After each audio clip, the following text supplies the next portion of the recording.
news in America and news in Nigeria. Are you kidding? In America, it's okay. When they are broadcasting the news of something dangerous, whether it's a rain or fire, they'll be giving you guys everything in details so that you will not miss anything, and you will know the location of the place. Are you kidding? But in Nigeria, when something happens, and they want to tell you, you hear something like this. Here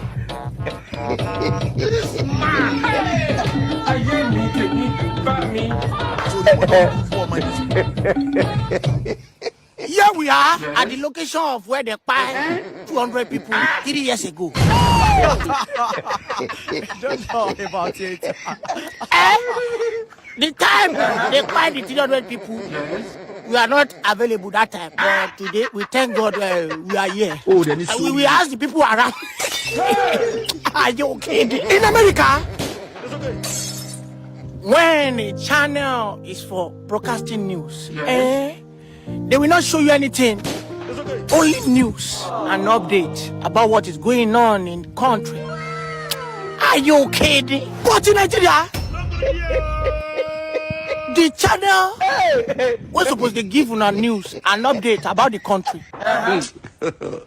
God have mercy upon us. They will be showing us cartoon. Don't talk about it. They are telling you the sufferness never reach your side. You never see anything. Are you kidding? When I want to explain it, my head will be headache me. Yeah. American news.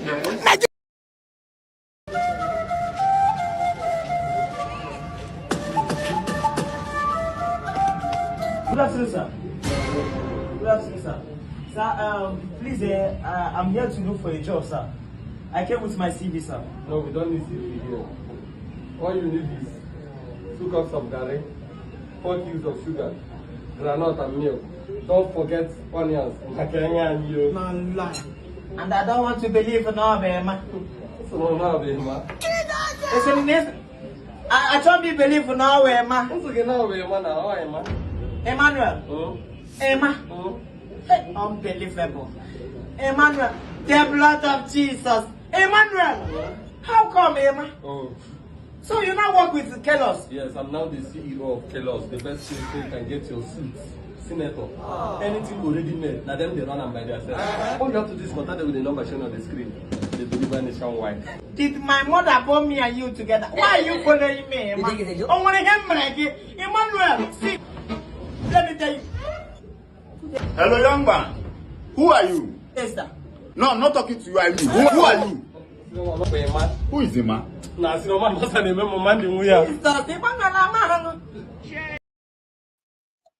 know that 95% of the Fulanis. Greetings, everyone. Thank you for joining me this evening or this morning or wherever you are. You are welcome.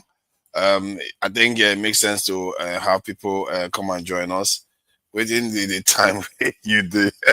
The time is quite early in the morning, but I thought I should just come online because it's towards Christmas, and I'll be doing a live session this evening for around 8. I think it's 9 for Nigerians, so that one is more positive.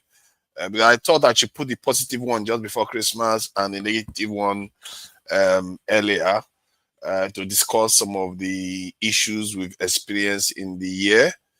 And as we are heading out of the year 2025, to see some of the, I'll talk about some of the things we could do to reverse the negative things that has happened this year.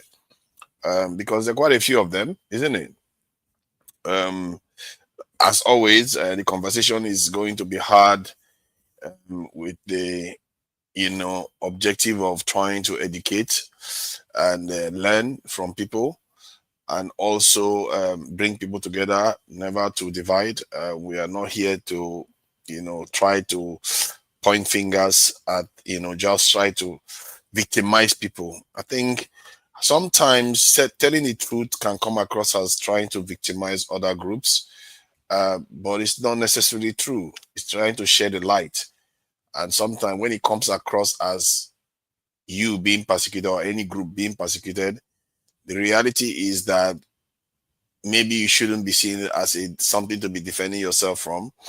It's something to learn from and try to do better. Because there are so many things that goes on these days that one can describe as actually quite negative, and it results in very, very bad outcomes. And sometimes to talk about them, it feels like it's a no-go area. You should not talk about them. But what is life? What is life without needing to try to talk about these serious issues that are having some very significant effects, especially negative ones on our people and society, and how things are run. So we should be able to speak honestly about these things without apologies, without fear, and no matter who is feeling uncomfortable, um, try not to look at it as being uncomfortable. Try to look at it as somebody sharing information with you that you may not like, but may be good for you to learn from. Because if you look at it from that point of view, you'll be surprised what you can discover from engaging in such conversation. And I think that's why I always encourage people to come openly, not to come here to start defending a tribe or a race or a religion. Nothing. I don't do that. Just focus on trying to engage. Because if there is a reason for you to change certain things within whatever, let's say, tribe or a race or a religion, you should look at doing that. Because there are some serious cases that are worth the merit to re-examine. Is worth re-examining the way we do things in certain aspects of our lives. That said, the conversation here is about, I think I'm going to play a video about, Very Dark Man shared this video online, because I've always wondered that how is it that the herdsmen today has become a problem? Because they've always existed in Nigeria for hundreds of years, if I'm not, maybe 100 or 200 years, who knows? But they've been coming through Nigeria and has never really been a problem. So why has it become a problem? I think this video, Very Dark Man shared, will shed some light on that.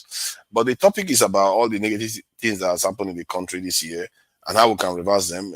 I think most of the top ones will be the insecurity. I think Trump threatening Nigeria.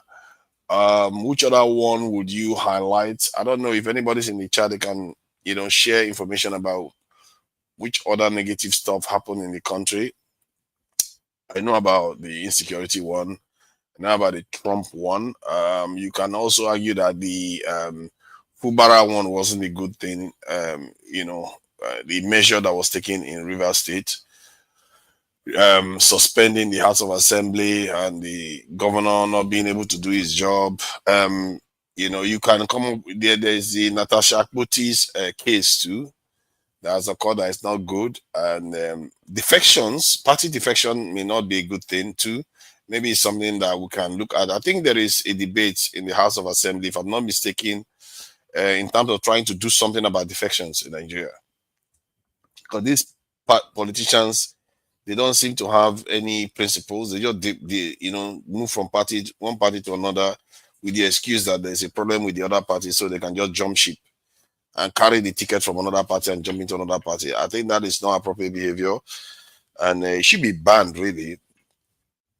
No condition should allow that to happen. If you want to leave your party to another party, leave your ticket there, then go to the other party and compete again and contest an election. So that would be good. Okay, I can see you there on the chat. Security by long-term strategy. Yeah, that is an important thing to consider in terms of trying to reverse the damages that has occurred this year. That's something we can look at. How to get a national, that's a good one. National identity is a good one too. National identity is a solid one. I think that's, you really, man, as Valiant, you seem to be coming up with quite a lot. I think National Assembly, national identity is a good one, because I think that is one of the biggest problems we have in Nigeria. We don't have nationalists. I don't know anyone, has Valiant, do you know any nationalists in Nigeria that you can call a true nationalist today? That you would say this guy, you can't associate him too closely with any tribe or religion. He's just a nationalist. So it will be good to see whether we can, we have them in Nigeria anymore. And even if we had nationalists, they are all very silent. They don't get involved. They don't talk too much. They are very quiet. And I'm not sure that is a good thing for a country like ours. We need a country where you have nationalists. Without nationalists, your country, it's almost like, in any religion, you don't have any faith. Nations need nationalists. Because nationalists, they don't only believe in the constitution, they also believe in making the nation strong. They believe in making the nation functional. They believe in making the nation prosper. That is what nationalists believe in. And it's a shame that we have not produced a lot of them. And we as Nigerians, we have to be asking ourselves, what are we doing wrong that we're not creating more of them? Is this something we teach our children every day? Is it something we encourage our politicians and our officials to behave like? That's why they are not behaving like nationalists. Make no mistake, if your leaders and your society doesn't create nationalists, there's something about the people that is causing it. The people are complicit in it.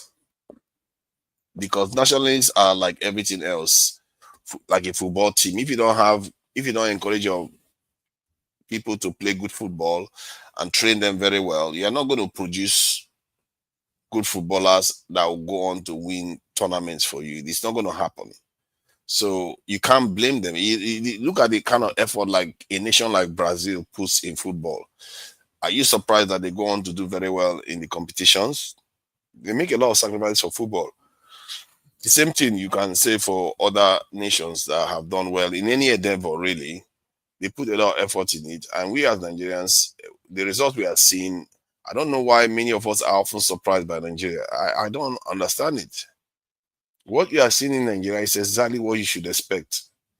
In some areas, I actually think Nigeria is doing way better than we should. We have the right to expect, but most of us feel entitled. We feel like we should expect those things without taking into account what other nations have to do to get those things. How can you expect some other person? It's like saying this person is able to lift 10 kg. Because of that, they have won this medal. You can only lift 5 kg, but you want to win the same medal. That's not fair. You can't expect to lift 5 kg and expect to be categorized in the same group as somebody that can lift 10 kg. It's not fair.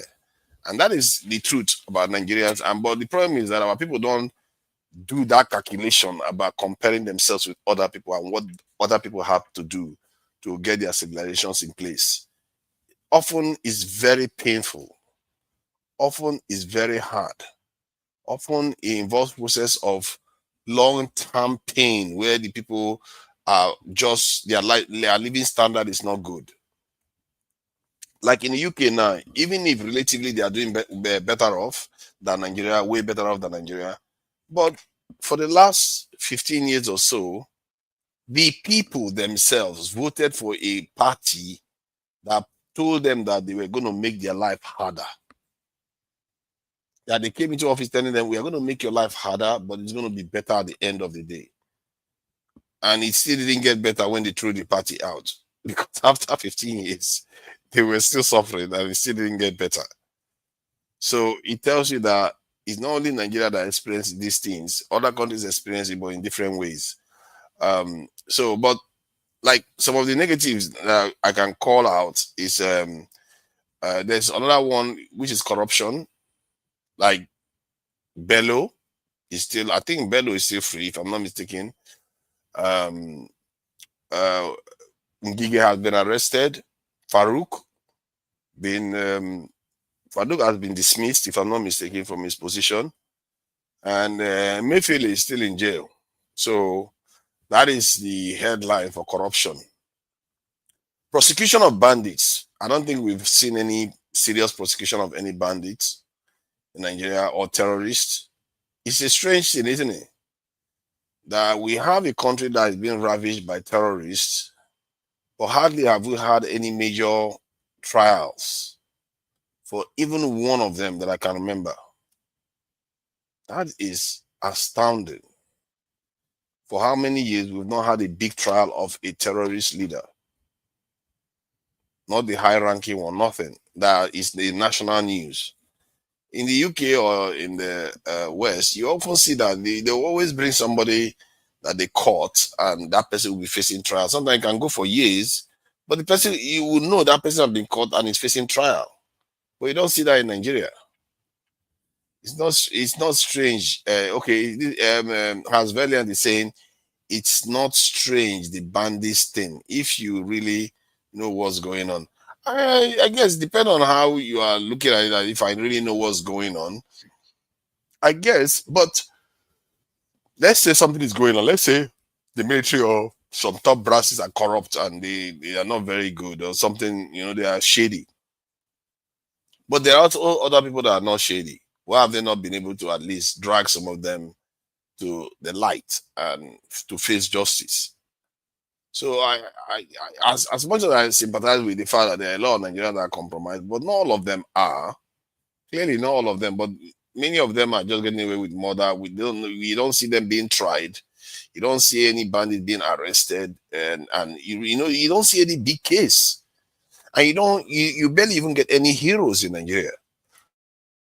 Heroes that go on to fight insecurity. You don't see that. It's like Nigeria deliberately doesn't want to create heroes.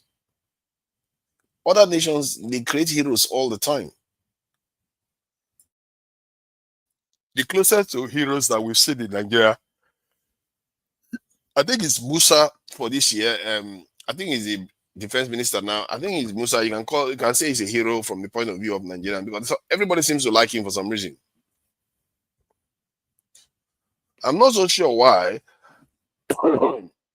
It may be linked to the fact that when the president sacked him, things got worse in terms of insecurity. Or it may be because some people perceive him as actually being sincere, that he really wanted to deal with the insecurity problem that we face in Nigeria. So it's something that is worth exploring further to understand why Nigerians seem to like this guy and this general. So it's something that is worth looking into. I don't necessarily know. I've seen him on Al Jazeera and many online platforms talking about how some foreign entities are not helping Nigeria in terms of the insecurity problem we are facing, how they don't want to sell us weapons, things like that. He's talked about them. So he's one of the most outspoken. You can give it to him. So that's why maybe people you just ask about a nationalist. Yeah, is because he's distinguished himself. I don't know, but how? Okay, you come and let me know how he has distinguished himself, because I don't know how he has necessarily distinguished himself in terms of securing the country, because there's still clearly a lot of insecurity going around. I just learned that some young people were brought back from being kidnapped. I think yesterday they got released. And there is also a lot of people that feel unsafe on Nigerian roads. A lot of people like to use flights because just to avoid the roads, because they fear that there's going to be one problem or the other. It could be robbery, it could be bandits, it could be terrorists.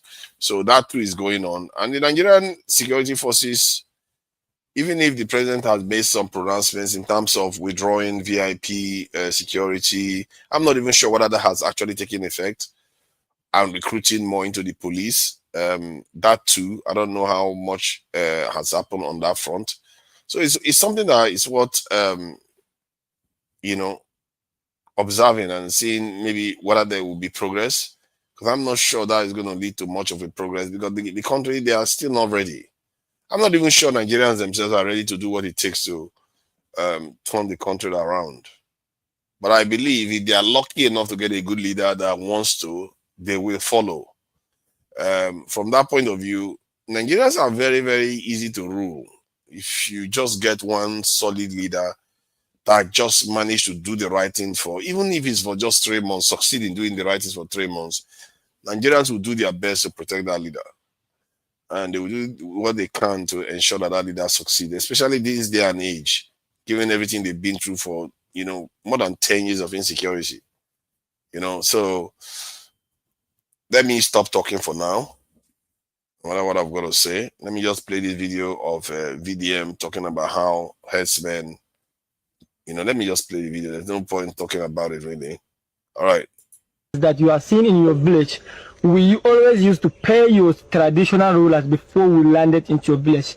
But some of you guys don't know anything about it. But seriously, any Fulani that you can see in your village, or any Fulani that can spend like 1 to 3 or 5 months in your village, I see it to go, they used to pay your traditional rulers. So we used to pay them money before they will allow us to stay like 1 to 3 months in their places. But if like you just pass, they will not collect them. But if we will come and spend like 3 to 4 months, we must pay them. So I know some of you guys don't know about it. So we used to pay your traditional rulers. Serious about. I see so many people are saying we are going around with in the bushes that we did not own. Which I say we used to pay for it. Actually, traditional rulers, I swear we used to pay them.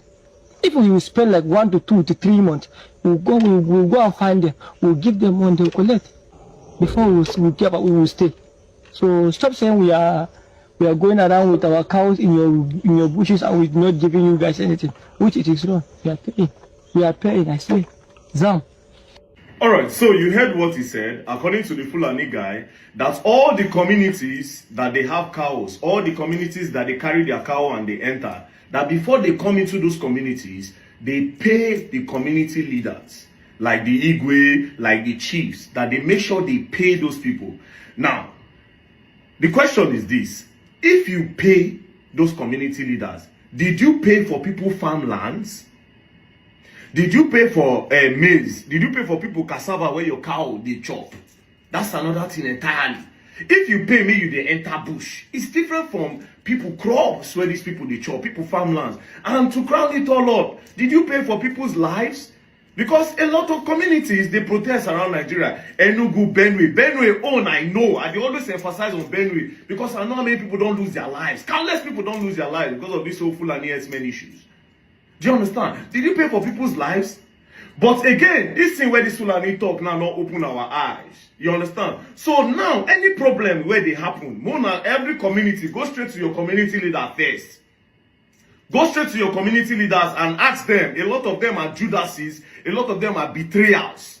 They set you people off. They set you people off so that they feel the power and they don't collect small money. No wonder a lot of times they can't talk. No wonder a lot of times they can't talk. Most times they know they feel talk anything.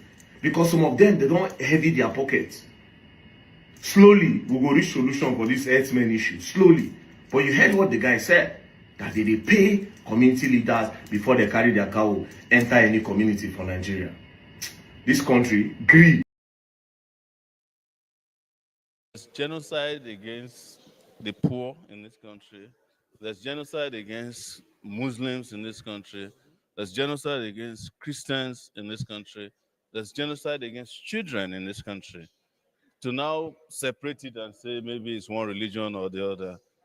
Interestingly, Nigeria doesn't count or do DNA of people who are killed to determine whether they are carrying a Bible or a Quran.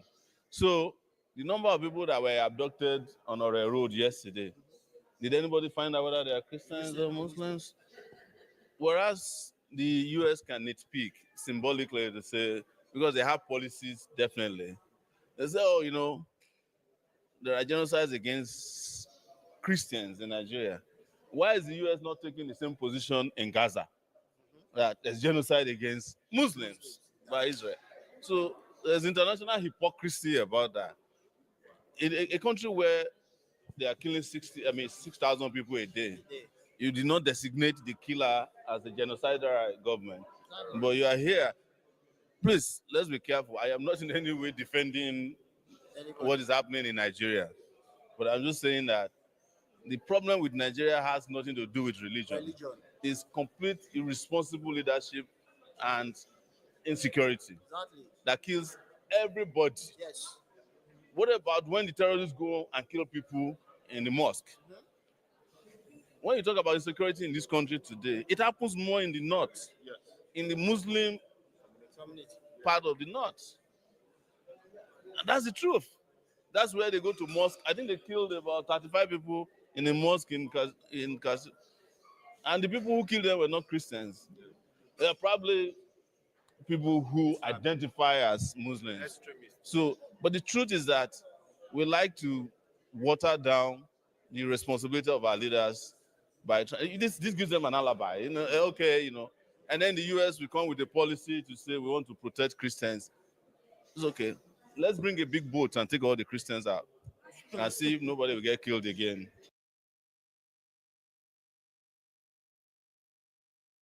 There's genocide against the poor.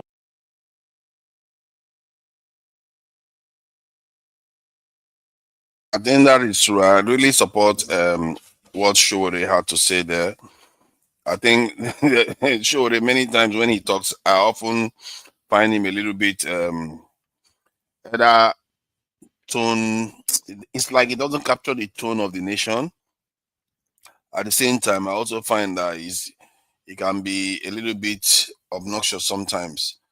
But on this one, he's right.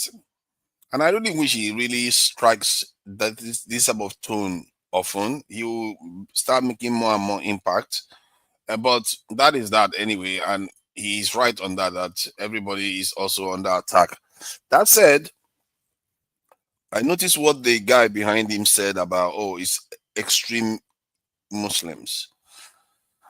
I don't know what the difference is, whether extreme or not. It's generally them that are still doing some of all these heinous acts. And from what there's something that happened in, I think it's Bangladesh recently, that seems to be causing a lot of problem in that area. A Hindu man was said to have done something, it's a kind of blasphemed against Islam. And this guy was caught, beaten, hung, and set alight, almost similar to what happened to Deborah in Nigeria.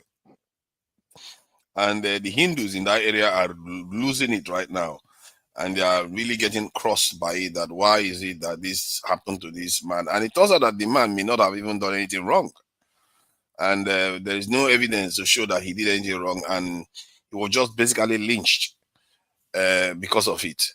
So it's something that we have to keep an eye on, because the idea that this is not, because of religion, I don't know why people keep saying that. Because somewhere along the line, they still keep producing these other people that are so passionate, that they are willing to take life because of something somebody said that didn't even take any life at all. So, but in terms of the topic at hand, how to reverse the negatives that has happened in this country, I would say there are three. I don't know whether there are three. Let me just list the ones I know. Insecurity, number one. Which other most concerning one is there other than insecurity? One can say corruption has not been very, very big on the news this year. For some reason, it hasn't been very big on the news, but it's big because it's hidden. And right now, the corrupt practices in Nigeria seems to be controlled from the center, so you don't necessarily catch it. If anything, they are the one ruling. So extremism is not a particular Muslim problem. Yeah, but as Valiant, they are the ones doing most of the violent acts, though. They are the ones. I wouldn't say most, actually. If you think about it, it's actually the Abrahamic religions. The Abrahamic religions are very violent, and technically, they make up about 50% of the population of the world. And if you look at the population of casualties from conflicts in the last 5 years, they probably involve Abrahamic religions about 80 to 90% of the time. So you see, as well as you see, you agree with that. You see what I mean? So there is something there. There is something there that is triggering that is causing that that issue. And it's something that we seriously need to keep an eye on. I think maybe that's a conversation to have another day, where we ask this critical question: why is it that the Abrahamic religions are by far the most violent religions in the world? By far, by a long shot, the most violent. And even if they make up about 50% of the population of the world. That said, and you can see that that's also linked to, Islamic. The Islamic part is from the militant part that is called the extreme part, but why the Christian part tends to be from the governments themselves. So maybe that's just a way of the way they all manifest their own extremism.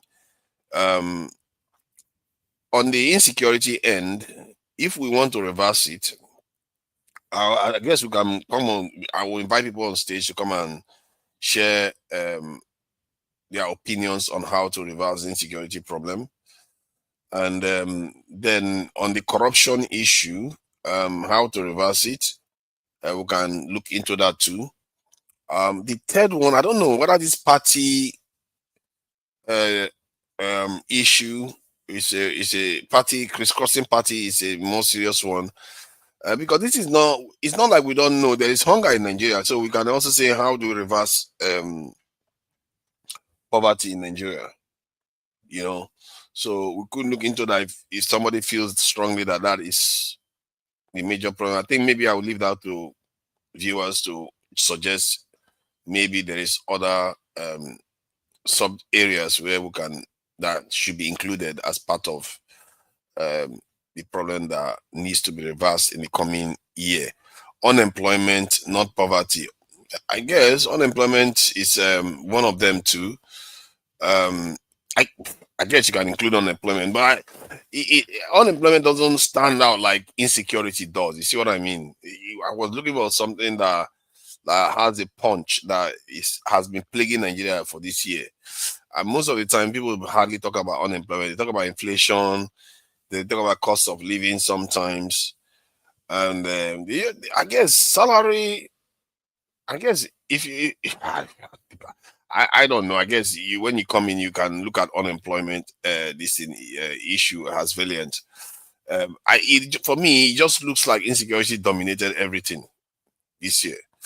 It dominated everything, and the issue of crisscrossing party is a serious one. Um, the issue of marginalization too is also coming up.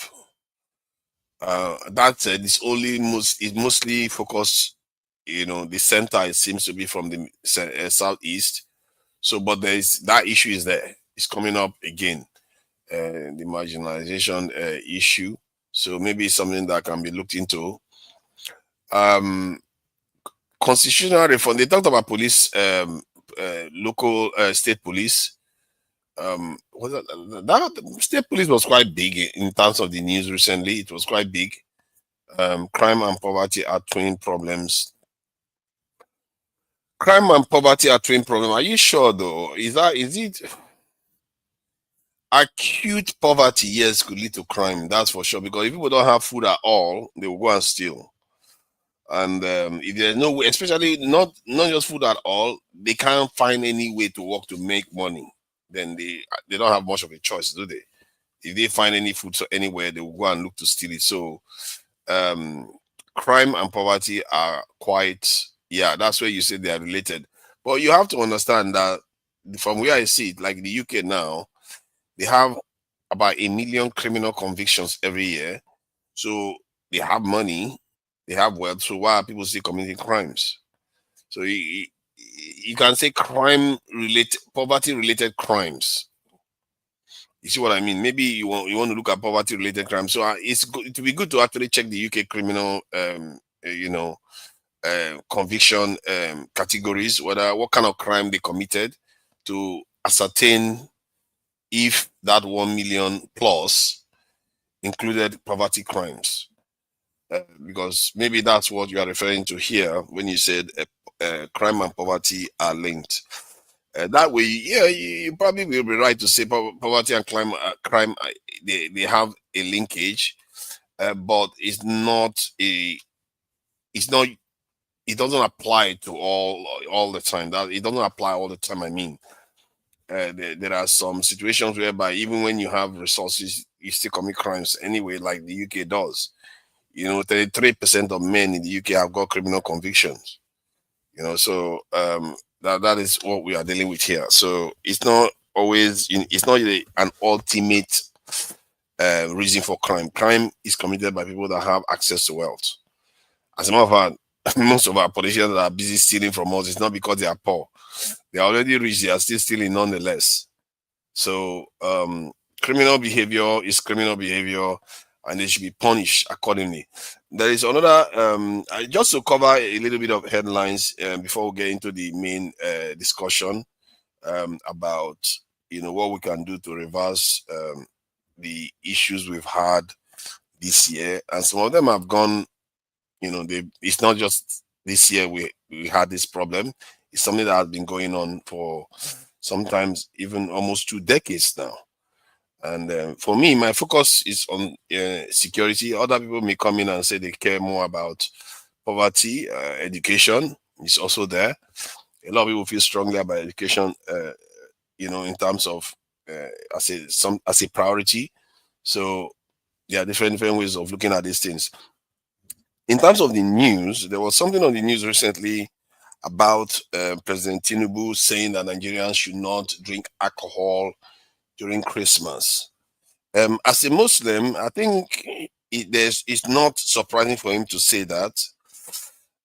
As a president, I'm not so sure whether that is advised for him to say, because it just goes into the reason why Trump had to intervene in Nigeria, because there is this idea of the ascendancy of Islam in Nigeria, whereby because they walk the corridors of power, they are trying to kind of almost promote in a kind of generous term their faith.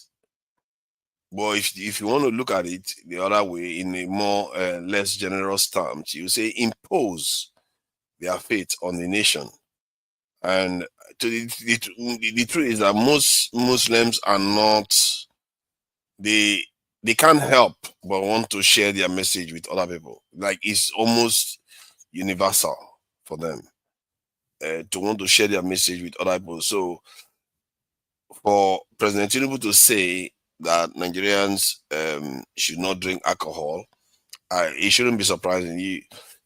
Most people that speak to Muslims will know that by default, that even if you are talking about something relating to your, both of you, or work or anything, a Muslim is far more likely to use whatever judgment or opinion that they hold or anything based on their religion. Often they will even bring it up and say, in our religion, we are not allowed to do this, we are not allowed to do this. You see what I mean? So why are people surprised to hear President Tinubu saying don't drink alcohol? So from that point of view, you can understand why why he said what he said. But let me just play the video and see, anybody can make their maybe I shouldn't have even bothered explaining. Let them make up their own minds. Let's see. With just 2 days to Christmas, President Bola Ahmed Tinubu has sparked online debate after advising Nigerians to celebrate the festive season without alcohol. Tinubu made the remarks on Sunday while receiving organizers of the AO Festival at his Lagos residence. The president urged citizens to mark the holidays responsibly, warning against actions that could threaten public order and safety. His comments have generated mixed reactions across social media platforms. Let's take a look. The coming Christmas will be a joyous one for every one of us. Amen. The coming holidays will not be a disaster for Nigeria. Amen. God will bless all of you. Amen. You stay in peace, rejoice in peace, dance in peace. Amen. No alcohol, no danger to anybody's life. No, bro. Everybody is a member of this great family. ECO is making progress. Nigeria is making progress. All right. Nigeria is making... No, the producer is so excited about this story. Let me take some reactions. This is from Baba Tunde, who wrote, Baba, Thank you for all you're doing for our country. But, sir, please, sir, permit us to disobey just this once. There will be alcohol, but we'll drink responsibly. No drinking and driving. Well, Lahi Lauren wrote, President Tinubu's advice is practical and responsible, encouraging people to celebrate safely, avoid alcohol abuse, and ensure no harm comes to others. Promote peaceful festivities and public safety. His reminder reflects the government's commitment to protecting lives and fostering a culture of responsible celebration during the holiday season. Well, another Instagram user wrote, make we no booze after all the wahala where they put us through. No, you go tell us what thing we go do. Then finally another user wrote, who else is reading this message with a cup of alcohol? I mean, as fresh as the message is, I mean, it's a good advice. But Christmas and alcohol, I'm sorry, President Tinubu, it goes hand in hand. That's for me. Hand in hand. Christmas and alcohol. Yes, so, but I mean, the idea of drinking responsibly is really what it is. I mean, it goes hand in hand, yes. Quickly, and then we move to the next story. Dear President, but I know it's supposed to be a fun story. It's a fatherly advice. Yes. You know, I mean, we know what you mean, but it's just all fun. Yes. But don't forget to, as you said, they should do the booze. You know, you will charge VAT on alcohol next year when your tax law comes into play. And that VAT is important. It's very dirty December VAT. Dirty December. Do you know? President Tinubu, you know we need revenue. Revenue. Alcohol VAT is good revenue. All right. I mean, I did enjoy the advice. It's a great advice. And, you know, talking about drinking responsibly and, you know, you also encourage Nigerians to be, you know, really safe during this season. Prayed for Nigeria, said Nigeria will be safe. And inshallah, who defeat banditry. You know, get another one. All right. Well, all right. Yeah, that, as you can see, that was his message to Nigerians.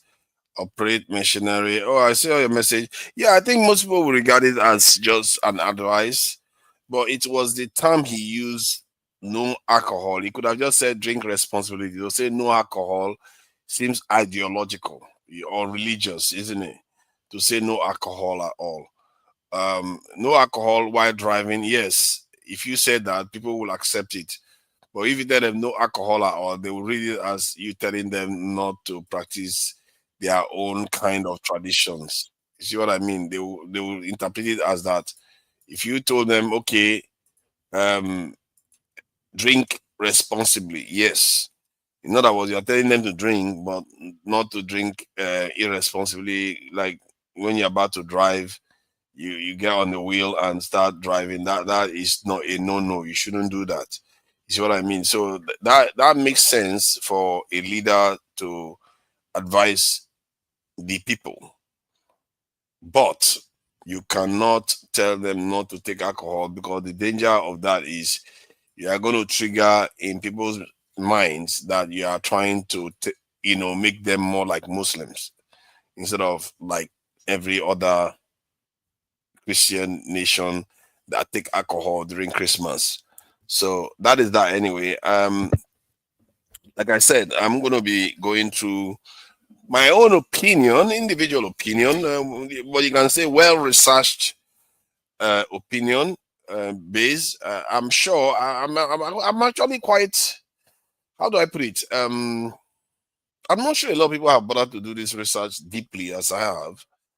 And in terms of the security problems that Nigeria has had in the last year, I've talked about it endlessly.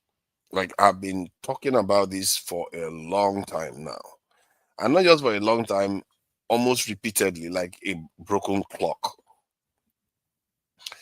And people are irritated by me because it's like I don't talk about anything else. And even if they understand the reason why I don't talk about anything else, I can understand why they feel irritated by it, because it's almost as if I'm one-dimensional. There is nothing else going on in Nigeria. That is true. There's a lot going on in Nigeria you should look at. But if you have a vision where you believe that at the core of all the problems you have, that one is the main one that is causing all of them, should you still worry more about the ones that is not causing everything and deal with them individually, while instead of dealing with the source of the problem?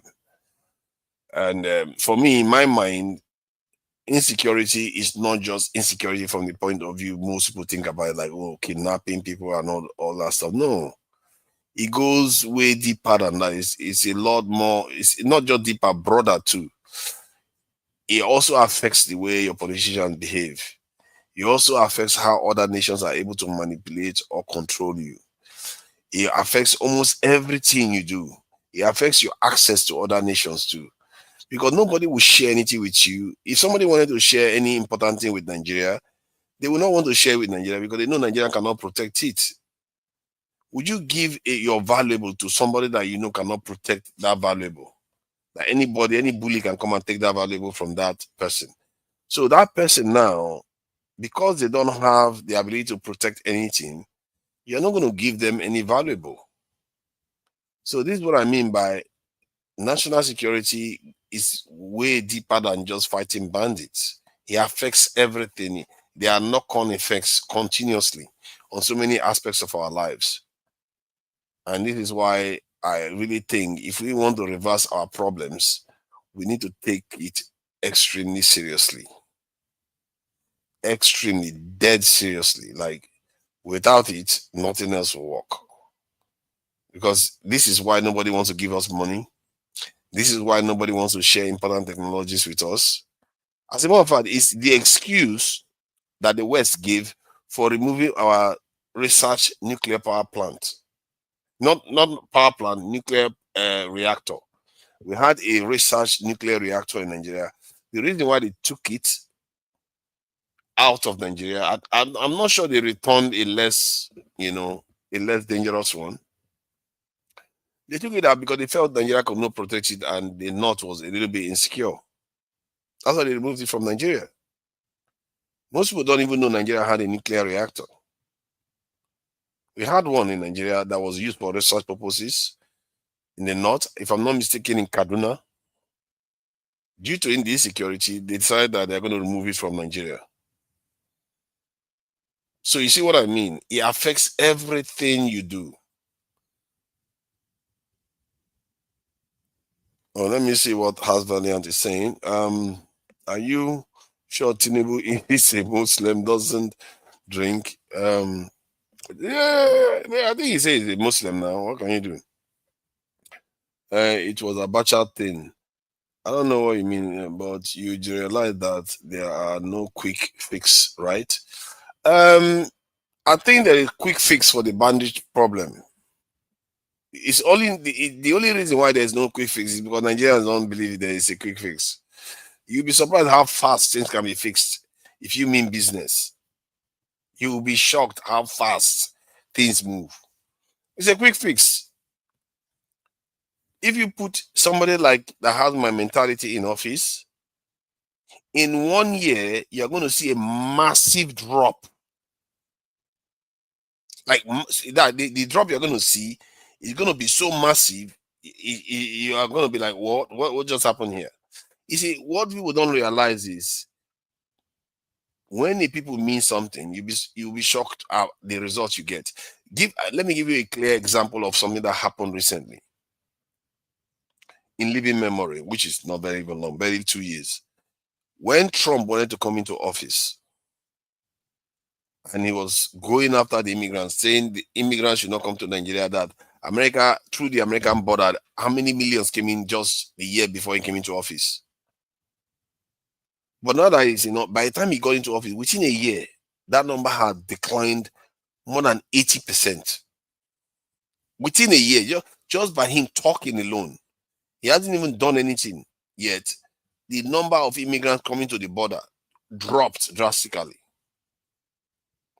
So my point is that if you wanted to do what I recommended, like you wanted to recruit significant numbers into the military and the police and customs and secret service, if you wanted to do that, don't you think the bandits would know about it? When they know about it, they will think, this is like too much. Oh. We didn't practice for this one. We are not going to be able to take on millions upon millions of soldiers when we are just 30,000. There's no way we can cope with that. And they know that. Hence why you will reduce the activity significantly even before the soldiers emerge in the field. Just like the immigrants knew when they got to the border of America, Trump is waiting for them on the other side. They know that's not going to end well. So most just choose not to come to the Nigerian borders anymore. So that's what I mean, as valiant, when I said that you can make some significant change quite rapidly. Within a year, you can drop insecurity by 80%. Sometimes just by even saying things, you'll be surprised how quickly the insecurity goes away. So let me just play this video of somebody saying something about what do you call it? Let me see. I think this one is about people flying jets to Nigeria. This lady was talking about how people. We'll talk about that in the next session. But let me just play this video just to hold this space for the time being.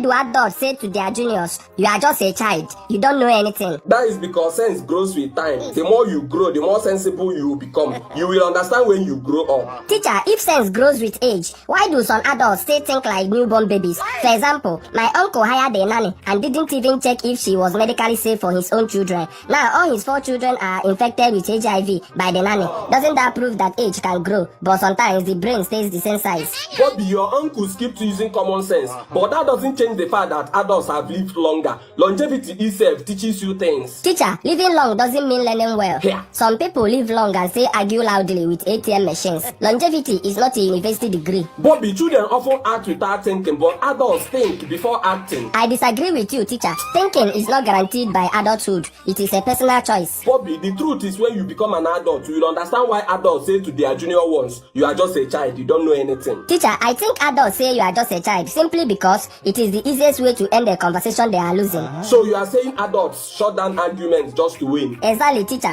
If an adult is arguing with a child and starts losing, instead of just saying they ran out of points, they bring out this oldest weapon in history. You are just a child, you don't know anything. I'm tired of arguing with you, Bobby. You are just a child, you don't know anything. Just what I'm talking about. I'm just a child now because you are losing the argument. Get out of my class now. Refund my school fees now.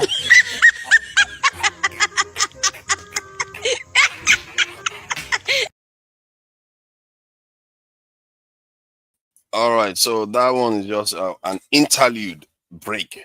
So let me read what Has Valiant is saying, which is interesting that I misunderstand Boko Haram versus Suno FG sponsored Fulani. I think I would like you to come in and explain that, because you literally use Suno FG sponsored. You are literally saying the government sponsors these people. Maybe individuals in the government, in my opinion, are the ones that sponsor them, not FG themselves. So it's something that I think we may want to explore.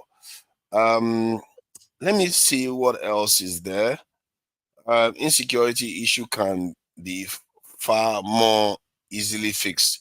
Yes, I think that's exactly what I'm saying. People, I don't know why they pretend as if the stuff is so like rocket science to fix. It's not hard. You have people on the ground in Nigeria, you can give them some good money and they give them weapons and they go and do their job. Yeah, it's going to cost some money, but it's going to save us even far more money. I don't personally, it's a win-win. You know, I will invest. So if I had the money, Tinubu now he wants to go and borrow at least 20 billion this year. At least he wants to borrow. How much is he going to spend for national security? You know, so I don't know, man. Some of all these people, they just keep borrowing money every year. He doesn't build a world-class hospital. Oh, I think healthcare for politicians is one of the big ones that we can look to stop. Because even Akpabi was said to have flown overseas recently for treatment. This needs to stop. I think we have to draw a line on that one. That one is It should be an easy line. You know what? We should have some agendas, some things we want to do to better this nation. I think it's something I will talk about in the positive session. Because this one is about the negative stuff that's happening in Nigeria. But on the positive side, we have to be talking about things that needs to be done, agendas we have to have for the nation and some of them are easy, that we have to talk about. I think that's going to be coming in the evening. That we can push for, that needs to be put in place. Because if all these things are put in place, next year, December, you will see a lot of improvement in Nigeria. Because most of the damage the government has done to the economy in the last 3 years, I think it's done now. They are not doing it anymore. They've stopped the damage that they've done, and they are not doing it anymore. So now we still have a chance to build up again. Hopefully, they don't go and do something to damage it, bring it down again, like trying to go and invade the Sahel nation or do something stupid as inviting Trump to come to Nigeria. Do you know that the Nigerian military is working with the Americans now to carry out surveys, as they say, of terrorist hideouts in Nigeria? Terrorist hideouts in Nigeria. Surveys. You mean like the one they did in Syria? Like the one they did in Libya, Iraq, Afghanistan? How is that going to solve any problem? Because you know where terrorists are. The terrorists will just live there. You think they are sitting there waiting for people to come and bomb them? They will just disappear from that place. You will just be there, but you bomb an empty space. According to one Western analyst, he said you will just be pounding the ground with bombs. What use is that? And especially when you go and allow these foreigners to come and scan your country, survey your country, you are giving them access to you don't know what equipment they are using to survey the land. They are surveying your natural resources. They are surveying where they can. Man, our people, our sense of threat is dead. We don't have any sense of fear at all. And this thing, Lord Lugard even said this, that we simply don't have any apprehension of the future based on what he saw then. If you look at the way our leaders behave today, how is it different? That behavior has not stopped. We still walk around thinking that everybody means us goodwill and we are going to be fine no matter what hits us. No, we are not. You are not going to be fine. Was it not scientists that said that 99% of all living things that has ever existed has already gone extinct? 99% of everything that has lived in life has already gone. What makes you think you are special? We know the Neanderthals were here once and they are gone today. The Denisovans were here once, they are gone today. The Homo erectus, Homo naledi, name it. These are all hominids, and people that used to walk around like us, they're all gone. It's not because it's personal. Because when something else is stronger than you, it's just a natural thing to happen. It's nature doing its thing. And we as the people have to realize that the world doesn't owe us a living. If we keep misbehaving, there will be consequences to our action. And I'm very, very concerned. Every time I look into the relationships we have in this world and how the power structure operates, I really worry for our people. I really worry for them. It makes me concerned that we are not aware of how much danger we are in. I don't mean to scare people. It's not about scaring people. It's about just sharing the truth to you. Like I said in the earlier segment, that we need to start grappling with the truth of our situation. You don't have to panic. It's not a panicking thing. It's a rational thing. You should be happy that you're hearing this thing so that you can be a little bit more paranoid, a little bit more careful about the way you take your security. You should take it on board as an advice, a well-earned, not even well-earned, but a very valuable advice that actually saves lives, even more than what a doctor can save. Doctor can save you, but he cannot save your next generation. He cannot save your generation and generation. The advice that I'm giving you right now could be more vital for that than a doctor can ever give you. You may not like it, but it's just the truth. Sometimes little things like this that seems little can transform the world and transform fates of people. And if we don't nail down this insecurity problem, it's going to be our entire undoing. That single act of not nailing down that insecurity problem. And one of the main reasons why we don't focus on that is because there's a lot of kind of this cloud of distraction that we have. If it's not Muslim, like now, what Tinubu said triggered a lot of people because they were looking at it from the point of a Christian Muslim thing. And then it's also the tribal aspect, ethnic group kind of thing. It often that cloud is very distracting. It doesn't allow us to see clearly that what we have, or we have a shared interest in making sure we solve this insecurity problem, which again is relatively easy to solve, at least at a level where you don't get these silly bandits going around taking people at will, silly terrorists attacking places at will. All that will go away if we just do those little things. It doesn't cost us a lot of money, but it brings us a lot of money instead. It costs us nothing.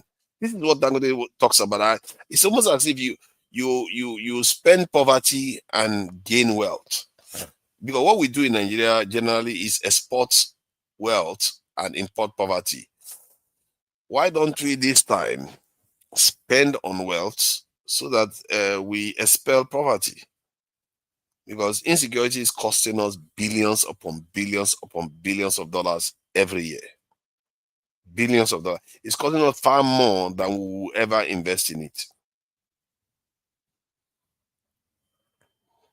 So let's keep that on board. Let's keep that in mind as one of the top priorities. And not just keep that in mind as one of the top priorities.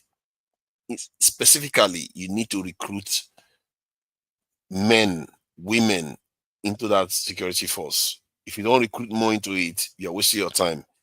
This idea of state police that people are talking about, it doesn't necessarily translate to more security personnel. That's my concern. People are thinking that it's going to translate to more security personnel. It's not necessarily going to do that. The federal government might decide to retire national police officers or kind of redesignate them into states that want to use them as a way of cutting down on its own expenditure. So in this country, I suspect they may even do that because this country they have a very, very nasty way of trying to keep us where we are, where we don't make a lot of progress. They have a nasty way of doing that. Mark my word today, this video might not age well, or it might age very well. If the federal government is not serious about national security, what you are going to see, one, either they are not going to create the state police, or when they do, they are going to ensure that that state police doesn't have the manpower that they need to be able to transform our security situation around. They are not going to have enough manpower in that state police, because either they will retire the national police officers so that by the time you get some from the local level, you still have the same number of police officers, or just slightly more. That doesn't make much of a difference, because like I said, in the end, it's mostly about numbers. If you don't have enough people in the space, in the Nigerian space, the land everywhere, Bakassi, Sambisa Forest, all those places, if you don't have security forces everywhere manning different outposts, this problem is going to carry on. That is the only thing that can ensure it goes away permanently. And not only for the bandits, not only for the terrorists, it's also going to help Nigeria have a lot more sure-footed nature in terms of its national security. Because now you can protect your borders. Your land, everywhere in your land, you are monitoring almost every corner in the land. Because right now, anybody can come into Nigeria. Can you imagine who says anybody can stop the American Special Forces from coming to Nigeria any moment they choose? Nothing can stop them. We don't even have a good radar system to even detect them at all. They could just come and do whatever they like and leave. That makes us very vulnerable. That makes our politicians very vulnerable. That makes the ones that are going to be elected into office have little chance of changing anything. How can you change anything when you get there, you find out that, oh my God, we are naked here. I can't do anything. If I try to do anything, I'm gone. What you just do is like, why should I risk my life when they are offering me $10,000? Why should I risk my life when they are offering me $100,000? I will take the money and go. Most Nigerians will take that money and go. 99.9% of Nigerians will take that money. This is why we have to take national security very seriously as a people. Because until we truly, truly understand it and see this thing as sacred, you are not going to have a nation. You're just going to have the people that keep complaining and complaining until they are put out of their misery. Because once you have that national security, it gives you this, it's almost as if you were once drunk or asleep, suddenly you wake up. Once you have that national security umbrella around the nation. The truth is we've never had it. And most people think we've had it before. We never had it. When first stack was happening, Nigeria was having the oil boom and all those things. It just seemed like we had it. We're pulling a lot of influence. We are talking about South African apartheid system. We are saying we are not beholden to the West. And all. Yeah, you can say all this thing, but how can you back it up? You can't back it up because you don't have any power. It's just a facade to make us seem like we are important because we are selling oil. You forget that the reason why that oil market was even functional was because of the same West and the same world order that you don't have any stake in. You didn't create. You don't have any stake in it. You were not part of the creation of that world order. How can a servant in a house, when the owner of the house decides to hand the keys over to the servant, what does the servant know about how the owner built the house? What does the servant know about what the owner did to have enough resources to build the house? The servant may be a very good servant, very good, knows very, very ethical person. But in reality, maybe the owner of the house was an astronaut, a nuclear scientist, a bioengineering expert. So you can see you need the knowledge, you need the experience to be the person that can actually create that property, to actually be able to do it. If you hand the property over to a servant, the servant can only maintain it. And they will not be able to do a good job because they don't have enough resources to be, they are not generating enough income to be able to maintain it. Everybody will just come and start taking stuff from the servant. The servant will lose everything before long because they will not even understand how to secure the property very well.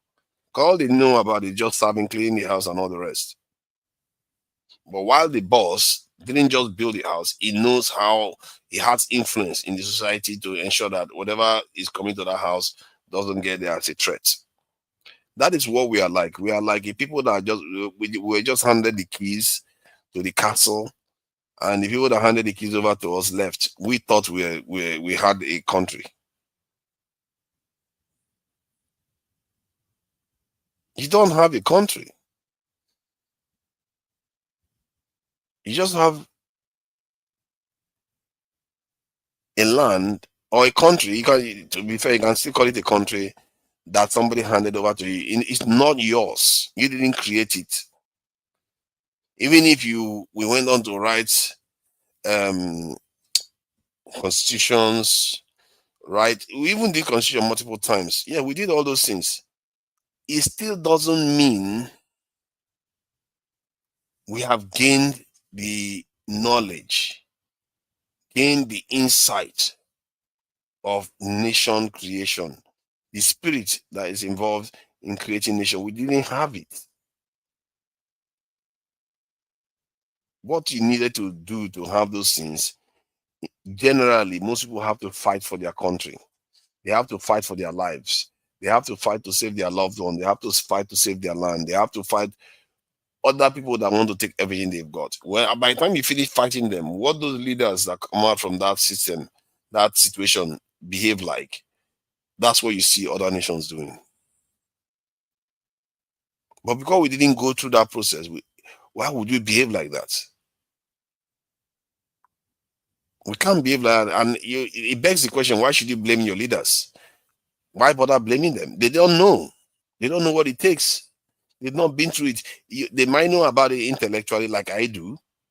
It doesn't mean they feel it. And it doesn't mean the people feel it. Because we also have to remember, for you to lead, the people have to believe in you. The people want to also sacrifice for you. How many Nigerians are willing to sacrifice for their leaders? Okay, definitely not this leader. But for a good leader, maybe Nigerians will. If Nigeria have a good leader, even with the Nigerian attitude right now, I don't know whether they will actually. Why am I saying that they will? There's no guarantee that Nigerians will behave themselves if they see a leader that is good. Because a good leader might require you to do things that most Nigerians would consider a dictatorship now.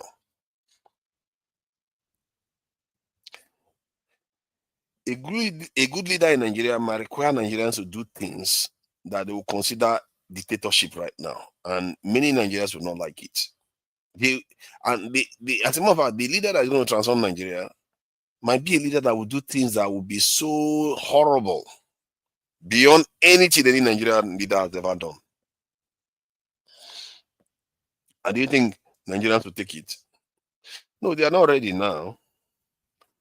But if somebody, let's say Egypt, decides to attack Nigeria one day and beat Nigerians and almost finish us off, then we manage to recover from it. Those leaders that will come out from that situation, you think people will not listen to them then?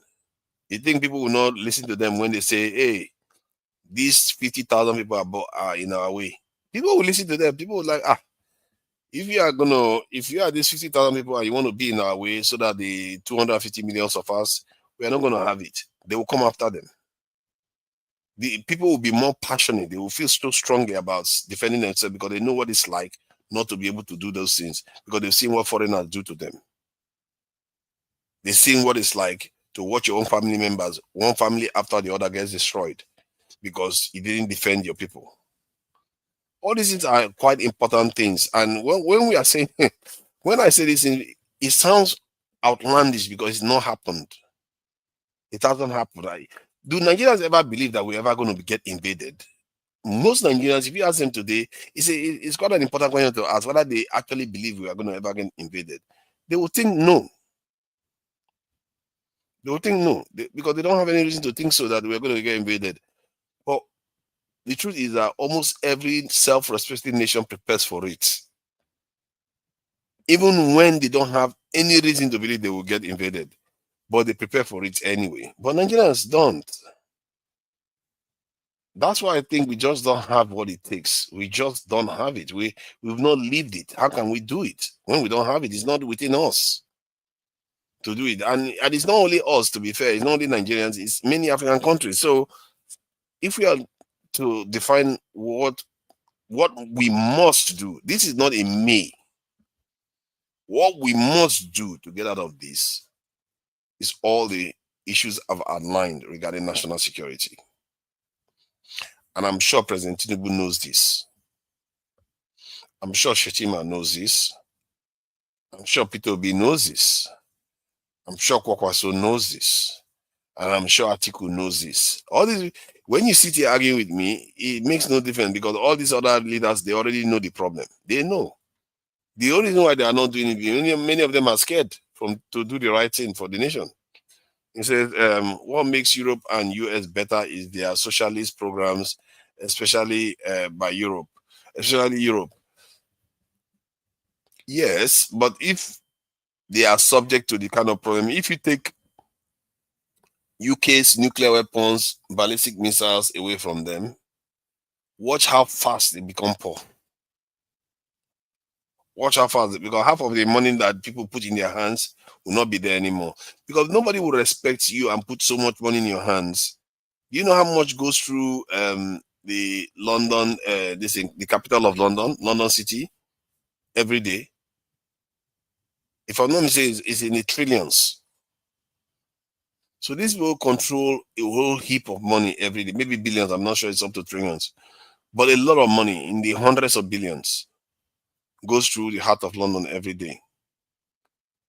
The only reason why people trust that nation to do that, because they know the nation is relatively strong. Who will put $1 trillion in the hands of Nigerians today? Because you don't have any way of protecting it. Why would anybody put that money in your hands? So this is part of the problem. It's not only bandit problem, it's not only Boko Haram problem. And I fear that many Nigerians are limited by their thinking about national security. They think it's only about Boko Haram and bandits and kidnappers, killer headsmen. Those are the only things they are thinking about in terms of national security. They don't, as a matter of fact, the one that may even be costing us more is the other areas, the other aspects of national security where people see your nation as a backwater, a nation that cannot protect itself, a nation that they cannot share important technology with. If Nigeria cannot, or any African country cannot master any advanced technology, we are done. If we cannot master any advanced technology, we are done. As a matter of fact, the only one we have right now is Dangote refinery, a kind of, functioning. Remember, we have not mastered the technology of refinery building. We just build the refinery. Remember, the same thing can be said for the Nigerian refineries too. We don't know how to build them, but we know how to use them and buy them. What if similar stuff happens to Dangote? What makes you think the same thing can happen to Dangote? If they want to compromise, they can compromise and make sure that no expert comes and builds it again. Then we are back to square one. You see what I mean? National security affects everything. Everything you build, you have to protect it. You have to protect Dangote refinery. You have to protect Boa that is coming on stream now. You have to protect everything, and then you are going to find that people are going to start entrusting you with more advanced technology. They're going to start entrusting you with their own trust, because China will never come and say, "Oh, America, Nigeria, I will support you against the West," because they know Nigeria doesn't have the capacity to handle their support. We don't have the capacity to handle it. Somebody told me this a while ago, and I thought it was a joke. When the person said to me, "Now, why do I think that the Chinese will work with us or the Russians will work with us? Why would they give us anything? Because if they hand over the technology to us, we are just going to hand it over to the Americans." And when I thought about it now, I think it was quite correct. Because why would anybody give you anything when they know you cannot keep it? You cannot keep it safe. At least the Russians know that when they give their weapons to India, India is also an ally of the West, or more like friendly with the West. They know the Indians will not necessarily share that information with the West, because the Indians are kind of strong and independent of the West. But Nigeria is not like that. We've not made ourselves useful enough and strong enough for people to trust their resources and technology, and not to mention even their own lives. Because when you support a country, a kind of militarily, defensively, you are putting your own people at risk by doing that. Because Russians, do you know how many Russians lost their lives to Assad because they were siding with Assad? A lot of Russians perished because of that. So when you support another country, you are betting the lives of your own citizens too, to an extent. So it's something that we have to keep in mind. In terms of one thing I think we can improve upon, I think this is quite important actually. I don't know why I left it out all this while. Is the national cohesion. I think Hearts Valiant, I have to give you credit for that, because you did say that we can nationalism or nationalist thinking. You did highlight that. But this issue of national cohesion is something we can do better in. It's really, really bad right now. Everything is so polarized. Religious polarization, you have ethnic polarization. I don't know, maybe even gender polarization is going on right now. So that's something we need to do better in the coming for 2026. Because if we can push for a nation where people that display tribal bigotry are kind of ostracized, cancelled, whatever you want to call it, and the ones that promote national unity are elevated. If you can encourage a nation where ministers that are elected in office, or the conduct, there has to be a kind of code of conduct of public officials, and maybe even well-known Nigerians, where you have to toe a certain line of national unity, no matter how personally aggrieved you are about any topic. Because what you find in Nigeria is that I've said it multiple times. Our people appear to be a people that are doused with petrol right now, and it's just waiting to be lit for them to start taking each other out. And that is not a good state of affairs. It's because the politicians have proven themselves to be highly, highly responsible with their duties. So for the next year, we want to push for holding people that divide Nigerians along religious or ethnic lines, and we want to hold people that encourage attacks on other groups. Those are what people have to be punished severely, and it has to be done publicly so that people can see what happens to people that do these things. If you do that, these recommendations I'm providing here, if it is done, 2026 December will look very different. I tell you this, I'm almost as certain of it as anything, like certain that that's what's going to happen. If you clamp down on these divisive issues, you deal with the insecurity issues by recruiting, equipping accordingly. If you do just those two alone, if we did them, and of course, the government doesn't go and do other things like crazy stuff that would destabilize the economy. They just kept supporting, because with more security, Dangote Refinery is going to flourish. By the end of 2026, you will see what is going to start happening. What you're going to be seeing is those people that come for dirty December, they're not going to, they will never want to leave. Many of them don't want to leave now. The ones that will return, they will not want to leave anymore. Because let's face it, Nigeria is quite a decent place to live if you have good security and you have just a little bit of money. And none of this division everywhere. It's quite a good place to live. People are respectful. Cost of living is cheap. People are happier. All those things. There are so many things to see in Nigeria that people will enjoy about the country if we just have a positive outlook and take care of all these people that are causing so much problems for the country. Number one, Abike Dabere has been known to retweet a very, very, very nasty tweet and laughing about it. How she's still in office, I don't know. I don't know. If it was me, I would never employ anybody like that. Because the job they are doing, they cannot do it very well when they are actually dividing a nation. Especially when you're not doing it, your job is for the nation, not just for a specific interest group.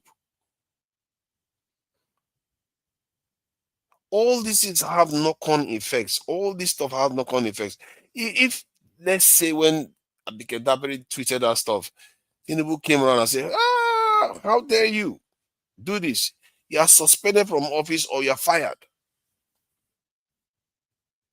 When Trump said what he said later on that year, this year, I mean, that he was going to attack Nigeria, that he may attack Nigeria if Nigeria doesn't do anything about the, for his own term, genocide of the Christians.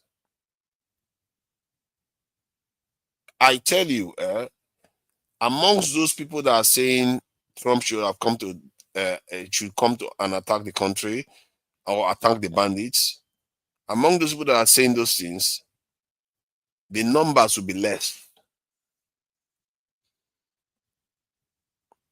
Because when you have a nation that you feel proud, you feel, even if you're not too proud of it, but you're okay with it, you're more likely to be against anybody wanting to attack it. If you had 80% of people saying Trump should come in, if Tinubu had done something about Abike alone, that 80% would drop to 75%, or maybe even 70%. That is how you start building a nation. If you don't make the people within that nation feel like they belong, why would you want to run for office at all? That is, for me, it really confounds me. If you don't want the people that are in the nation to feel like part of the nation, then why are you in office? Because there's no point of you running for office when you don't even like the people in the country, and you want to go and represent them. That one, is that not witchcraft? Because that is basics. It's 101 of any nation. You are supposed to encourage national unity. Not just encourage it in words, in actions, and how you hold people accountable when they step out of line.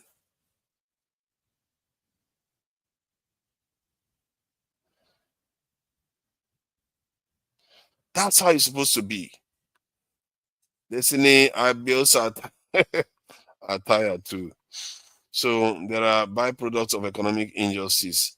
Yeah, a lot of people have been saying this. Okay, let me see. She was on good behavior during Buhari regime. So you are saying is this government, that's where I think some people feel like even before President Tinubu, she was already showing signs of that. I personally, I never felt.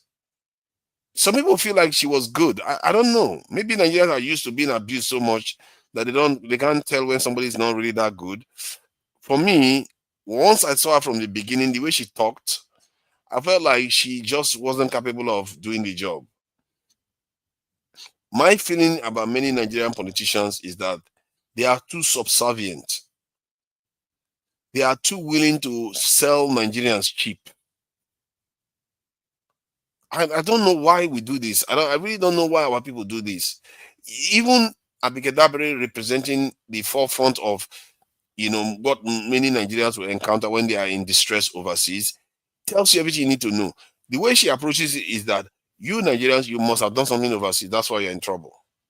Sometimes you want to come out and defend your people, no matter what they've done.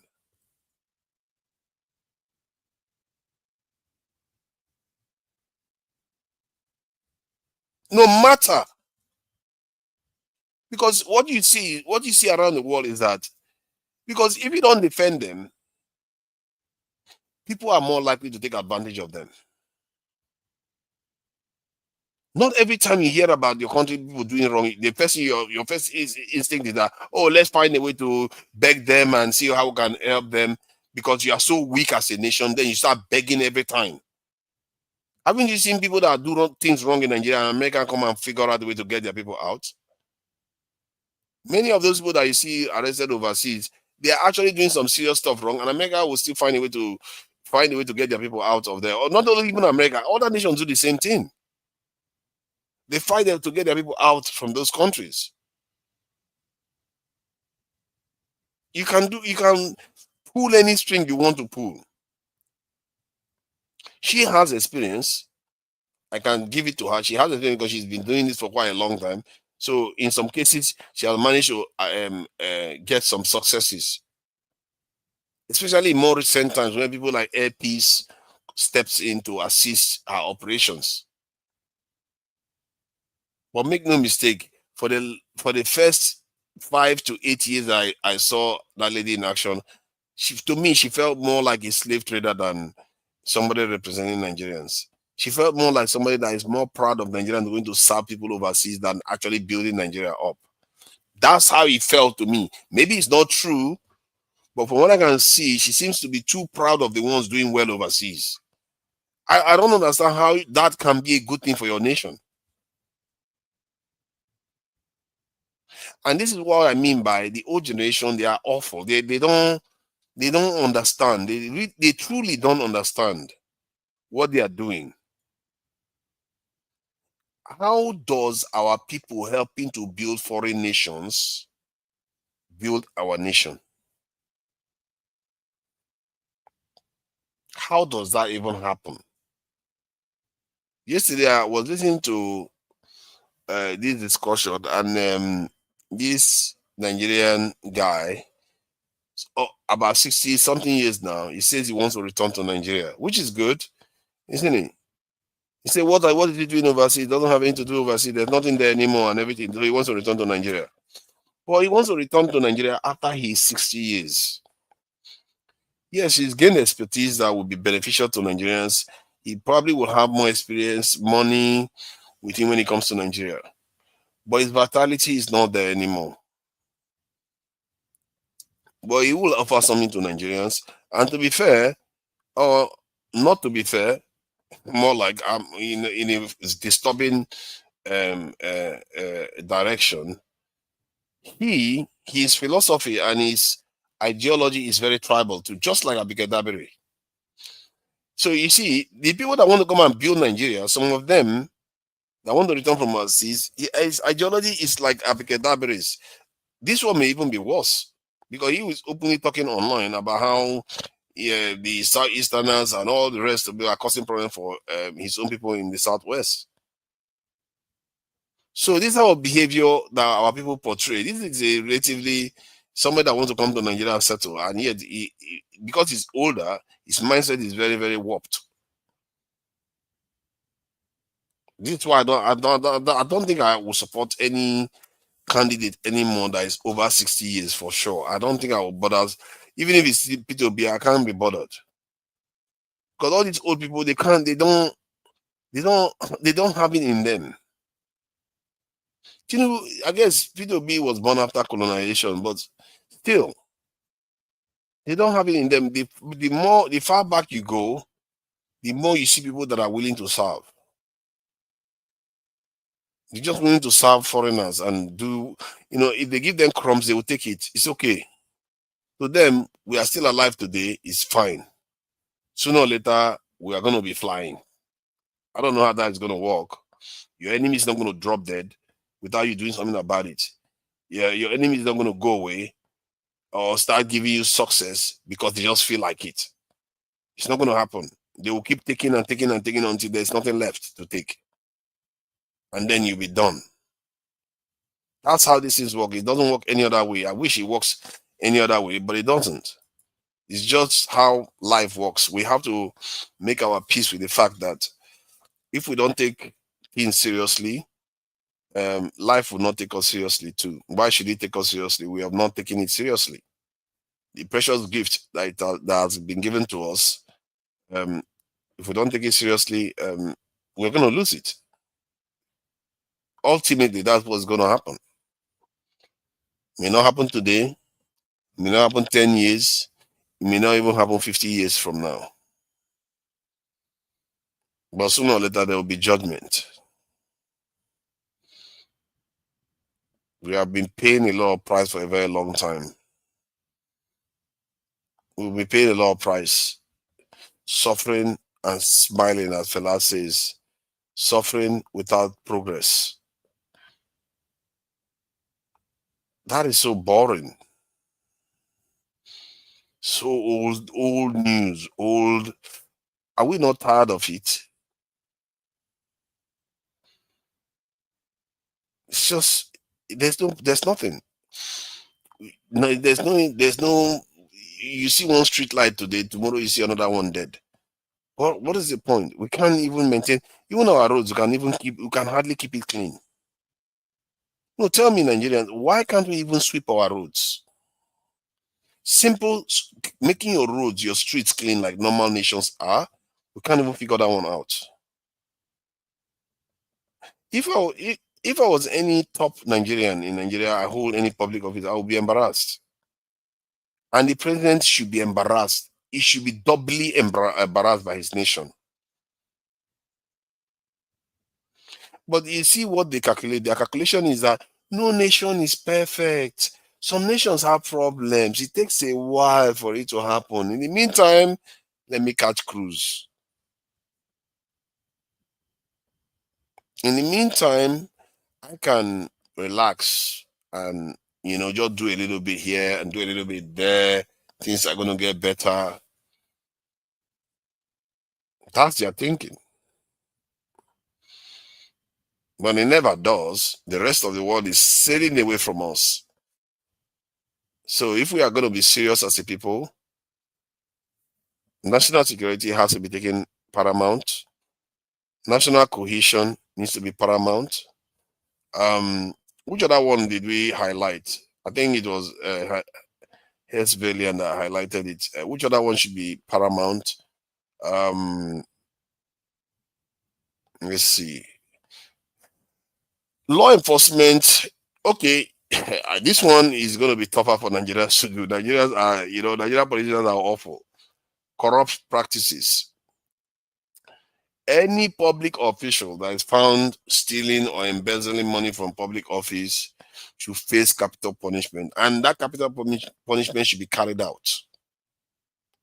Can you imagine if they carry out capital punishment on criminals or a politician that commits fraud or criminal act in Nigeria in the 2026?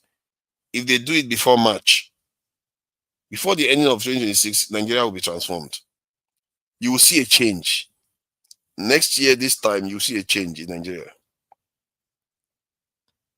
Like the Nigerian government said, like Farouk now, I don't know about his case. I'm just using it as an example. I'm not saying he should go and face capital punishment before he starts saying, I'm advocating for Farouk to go and be hung.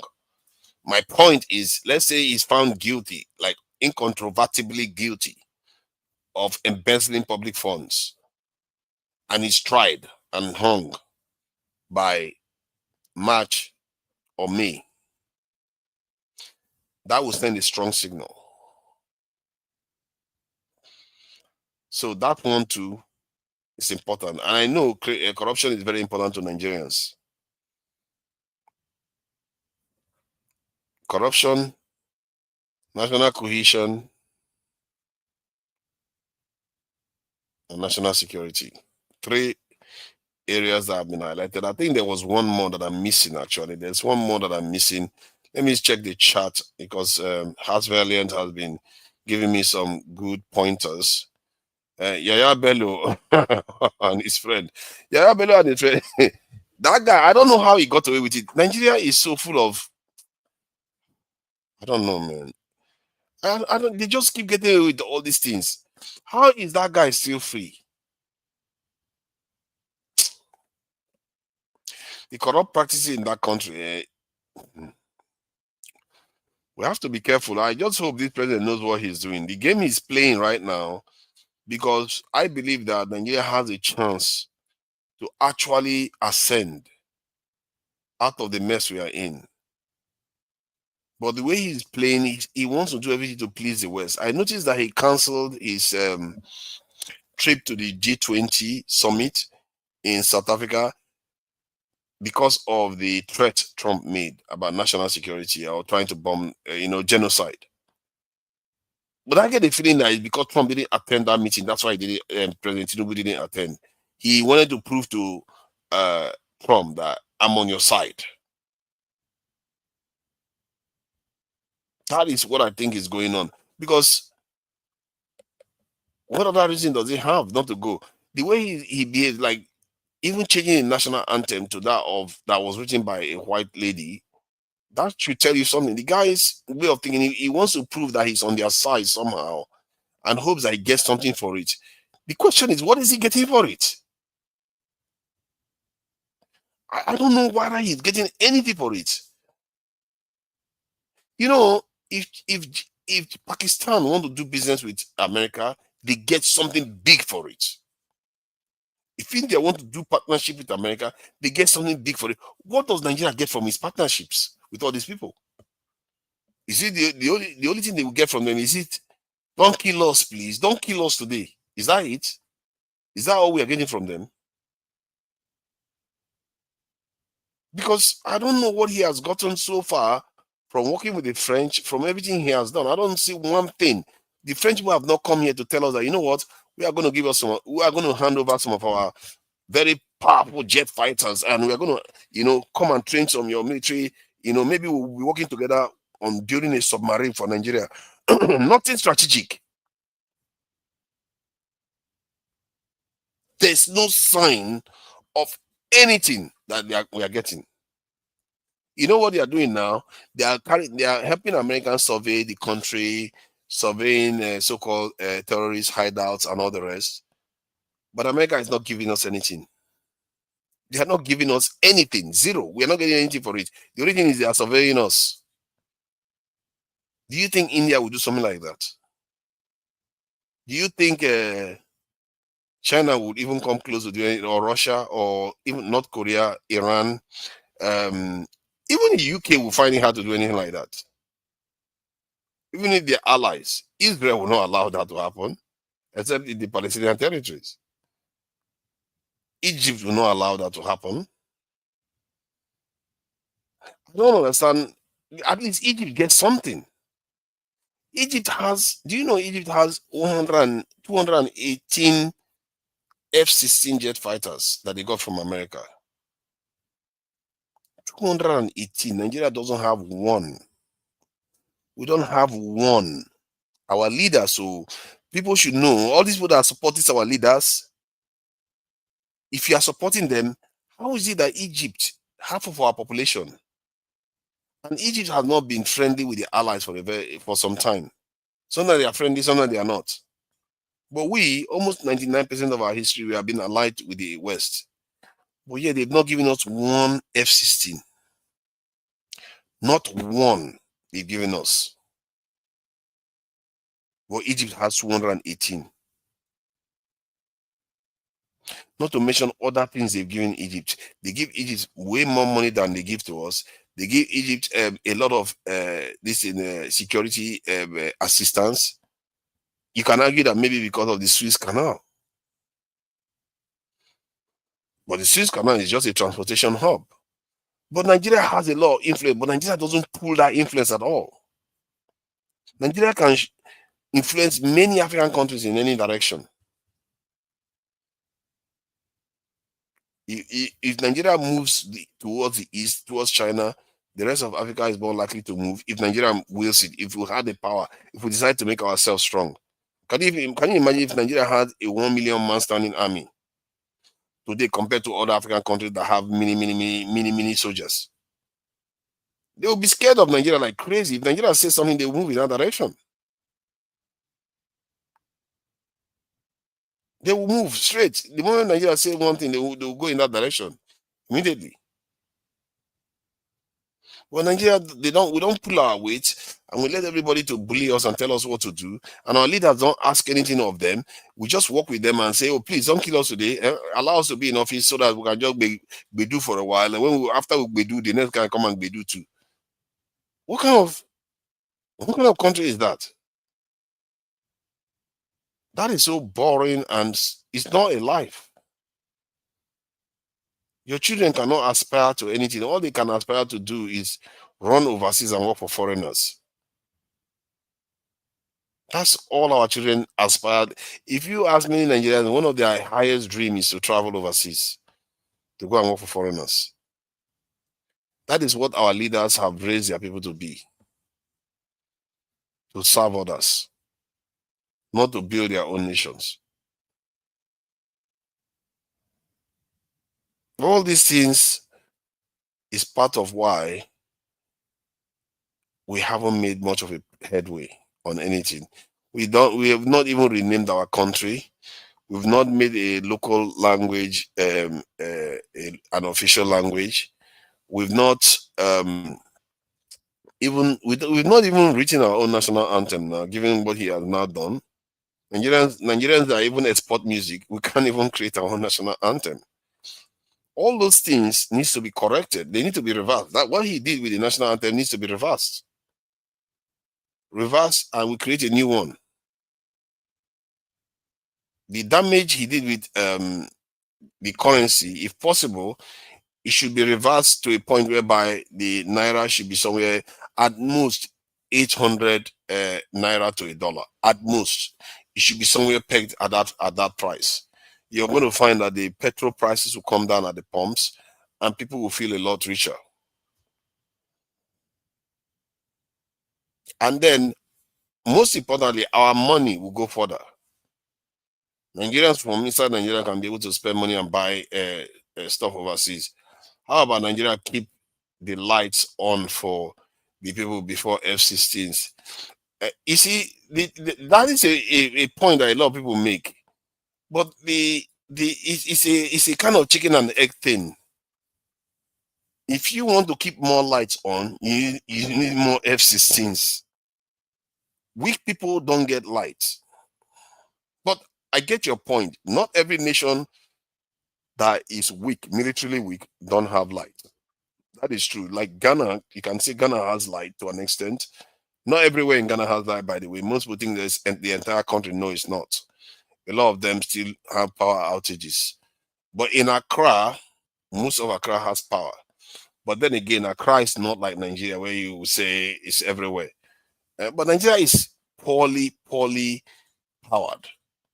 And one other area of Nigeria that most people don't talk about is that it's not that we don't generate power in Nigeria. The power that is generated in Nigeria is from generators. That is the problem. And funny enough, the generator don't need distribution lines because it's locally producing is by address or maybe a state. So we generate power. I think in Nigeria, based on my calculation, on the research that I did, I think we generate almost 30 gigawatts of power. This is almost 30 gigawatts we generate, based if you take the generators, solar panels, and all those other things into account. But it's very, very inefficiently done. And that is the problem. It costs us way more than 3 times or maybe 4 times over to use those things to generate power compared to what you would have been when you use normal national grid to do it. Yeah, I that's my point. You are see, Fly Aubrey. You are saying exactly what I'm trying to highlight. Everything we've done has ensured we will never get to that point. The world is moving further and further away from us. And when we say the world is moving further and further away from us, you might as well say our day of judgment is coming closer and closer.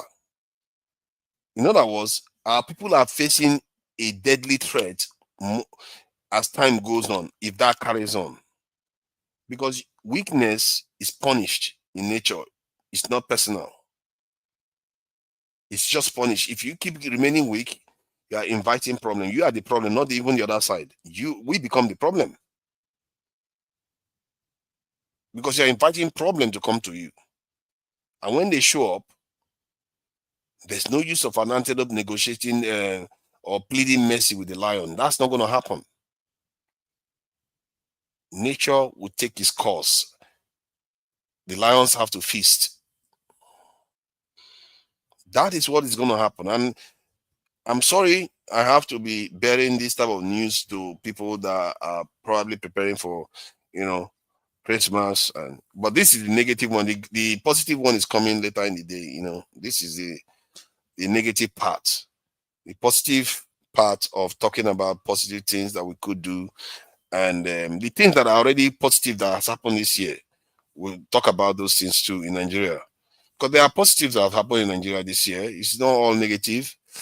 And some of the negative stuff has already come, and maybe the effects of those negative things are beginning to wane. It's beginning to lessen now, so it's not as bad anymore. And with doing the positive things, um, you might actually start seeing real improvements in Nigeria. Question is, are they making any move strategically? That is the one that kills me the most. Why is it Tinubu works with all these people, but you don't see any strategic change? Except you want to say, some people could argue that the strategic change is that Dangote refinery is even allowed to exist. Because normally that is not allowed. Why do people not ask why it never happened for the last decade or so?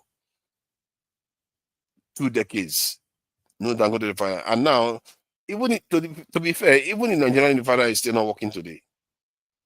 People like Farouk, they are the ones in the cog of the machine destroying it, making sure our systems don't function.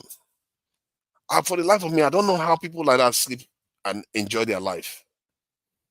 Just because you get a little bit of money, you make sure your people's life are miserable. They will never see a future.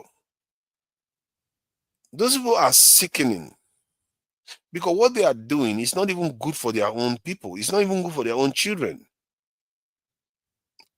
What makes them valuable and made them rich is because there was Nigeria, and the Nigerian people empowered them, and then they want to kill those people because you want to take your money and go overseas and put them there. Then you're just living at the mercy of those foreigners. The only reason why they are tolerating it because you just put your money there, and they can decide to seize it like the way they seize the Russian ones. They can decide to seize it at any time. So all these people that do all this steal national wealth, making sure the national refinery doesn't work, I don't know, man. I really don't know how they live with themselves. Don't they have common sense? And many of these people claim to be quite religious too. Don't they know that when they are doing all these things, like they are actually making sure the nation generally becomes dysfunctional? Some of these people can see beyond their nose, can they? Is it just all about hunger for them and let me just get food now and forget about the future consequence of the action and leave the consequence for other people to come and deal with?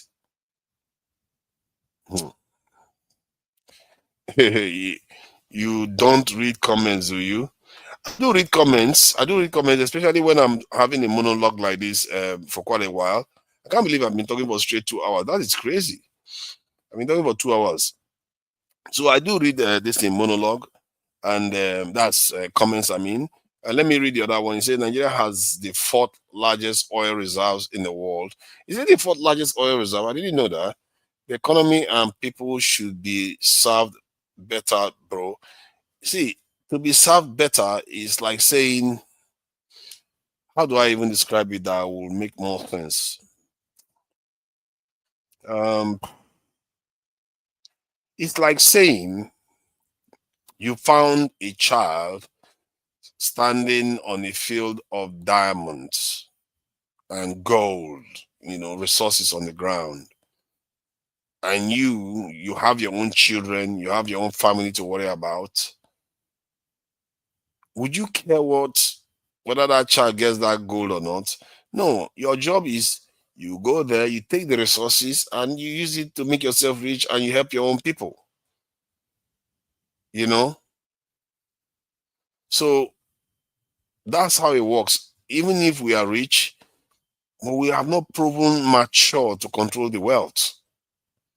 Some other person will come that is more mature, will take it and go and use it to build their own societies, because they are mature enough to understand that that is how they defend and protect whatever they own. And there are many of them that don't even have natural resources like we do, that God has not given them the blessing of natural resources, but yet they are performing well ahead of us. Maybe even because of that, because they value what we have that we don't value. We don't even value human beings, not to mention the natural resources under the ground. When we don't even value human beings that are above the ground, that can look into our eyes. Some of the stuff we do, to be fair, like some of the stuff you hear that some people, I don't know how many they are, whether they are, I know they are a tiny minority. Like you hear in the South is how some people are busy, practicing some very, very terrible practices that is actually taboo. How those people can even exist in any society, I don't know. We should have done away with people like that by now. This country really needs cleansing. I tell you this, it really needs cleansing.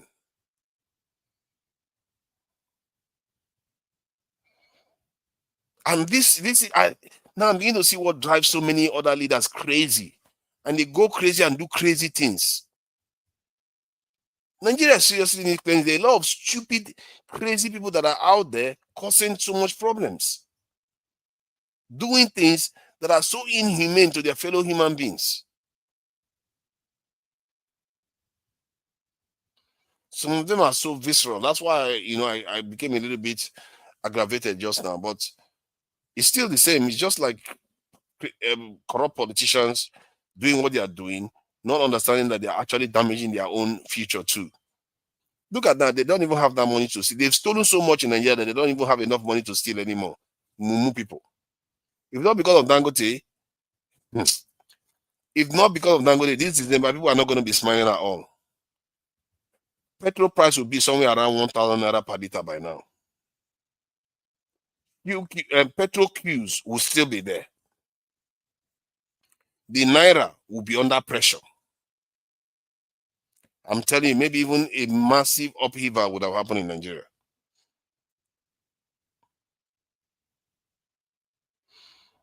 It shows you how much Dangote is helping his government and how private institutions can transform nations.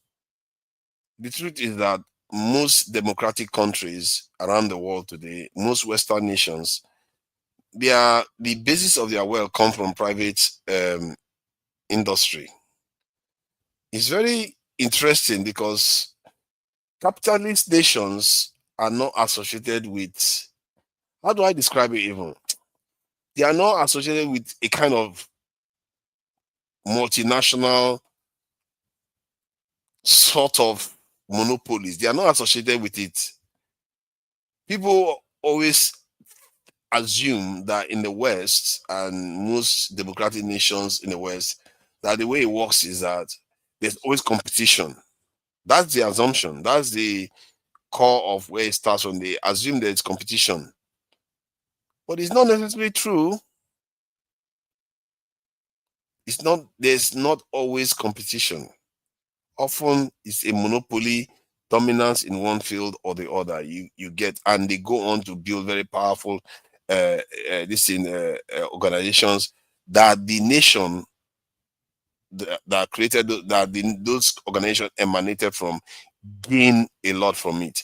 So based on that, to an extent, private establishment that become strategic become national assets, for want of a better word. Even a national company, they're not just a normal enterprise anymore. They are like a national company now, a company that is, you might as well call it public owned. To show you how that is true, you remember during the crisis, the last recession, when just before Obama came into office, they had to save a lot of companies. That's when this term "too big to fail" came to be recognized. Too big to fail. But the too big to fail is not just too big to fail, because they are national assets. You're not going to allow your national asset die. You can't, because if it dies, it affects the whole nation. It's like the UK now. When the British steel, there's a company, British steel company, one company that manufactures steel in the UK wanted to go bust. The government had to step in. Even this year, the government still had to step in to ensure that government doesn't go bust, because to them, they understand that company is strategic. They don't care whether it's making money or not.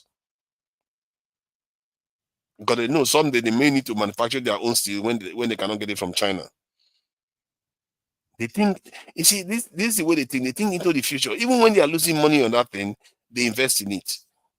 Because to them, they feel like tomorrow we may not be getting this steel from China. If China decides to hold on to the steel that they have, then we want to make sure that we have the ability to create our own steel, at least immediately. So they save the steel company. So private institutions are a kind of arm of the government, but not directly.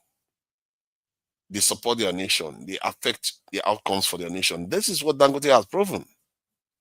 An individual, how can one person normally affect a nation like this? That tells you how capitalist systems work. As a matter of fact, that's what drove the Japanese to become so powerful. That that even when the Americans got to Japan, when they defeated Japan, one of the things they made sure they do was reduce the industrial capacity of Japan. And even with that, look at how Japan still is.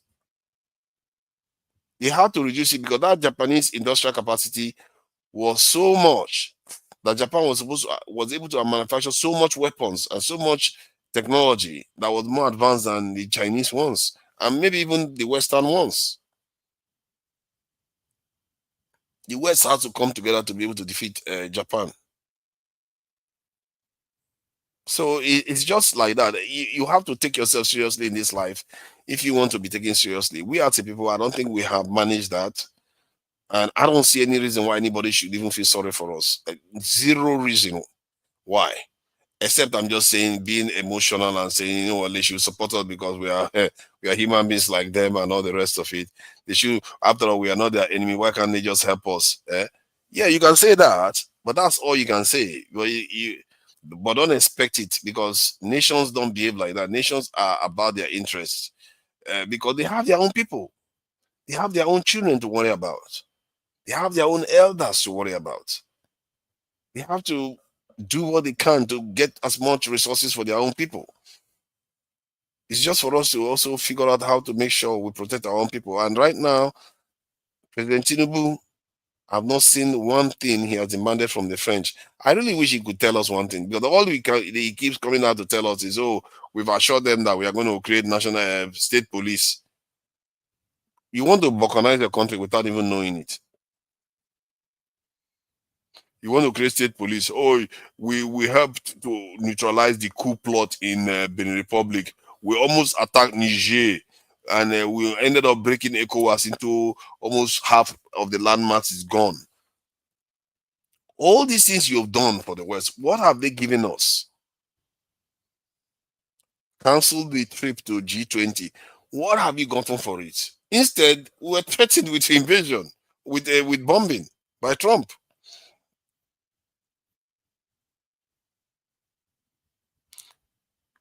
I don't know what he gets from it. I don't know what he gets from it. Why do our leaders lack ambition? If Tinubu came back today from France and say, oh, me and France, we just signed a deal. France is going to be building their jet fighter engines in Nigeria. I'll be like, now we are talking. Now we are talking. Now they are beginning to see us as people they can work with. You see, when a nation like that decides to do that in your country, if you don't have enough security, they will back you to have it because they don't want their technology to fall in the hands of the wrong people. But you don't see that sign in Nigeria. Have anyone seen that sign in Nigeria that these people are looking to do anything?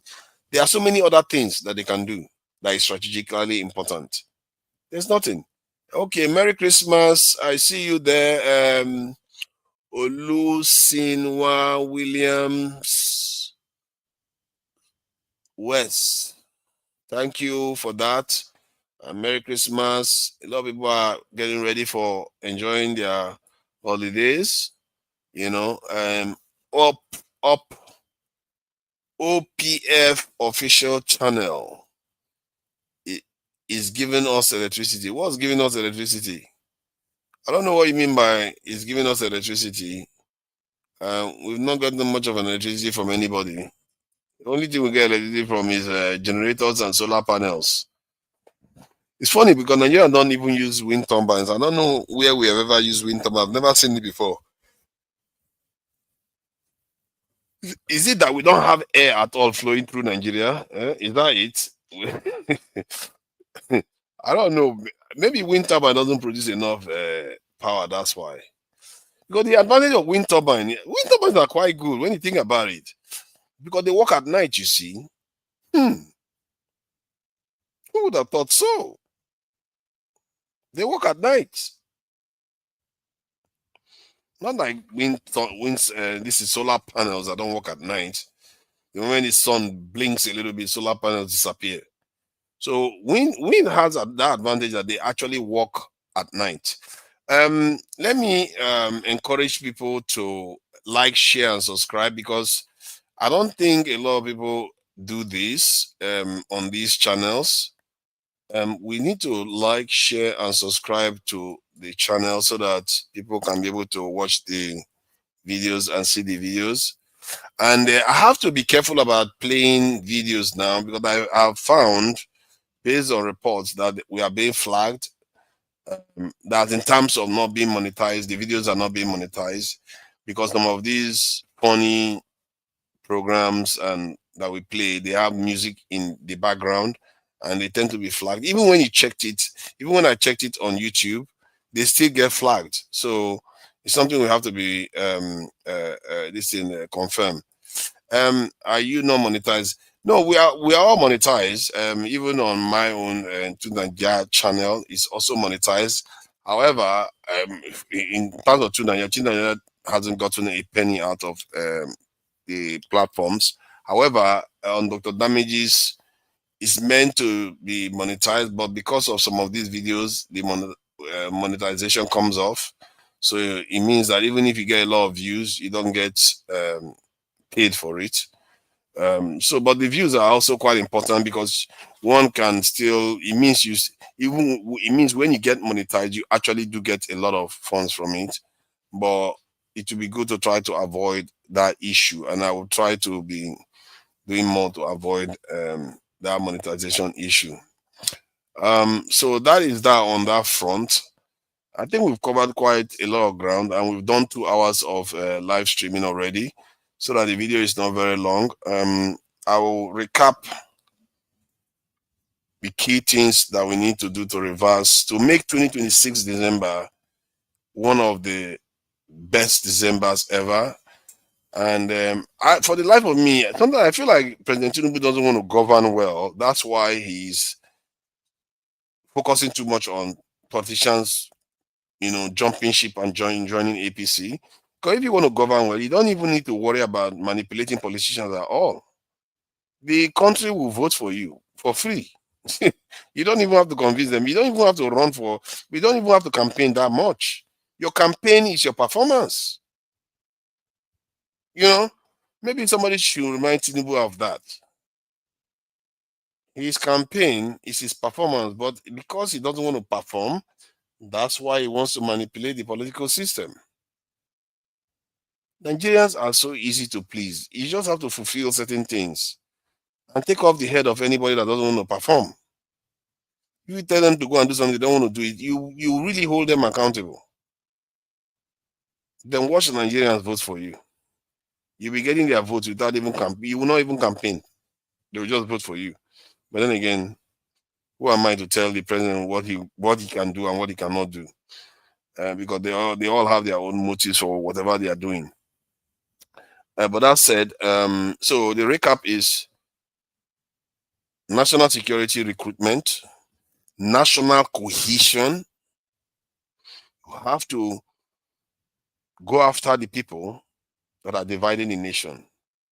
The Emsu Oluomos, the Abike Daberes, even El Rufai, whom I actually think is quite a competent human being, but he was quite bigoted in some of the statements he made about how he was favoring Muslims.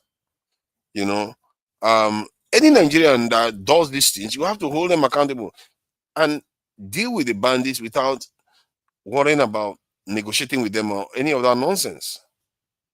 So national security, national cohesion, corruption, take corruption seriously and punish people that carry out corrupt practices, and punish them ideally with capital punishment, a big target.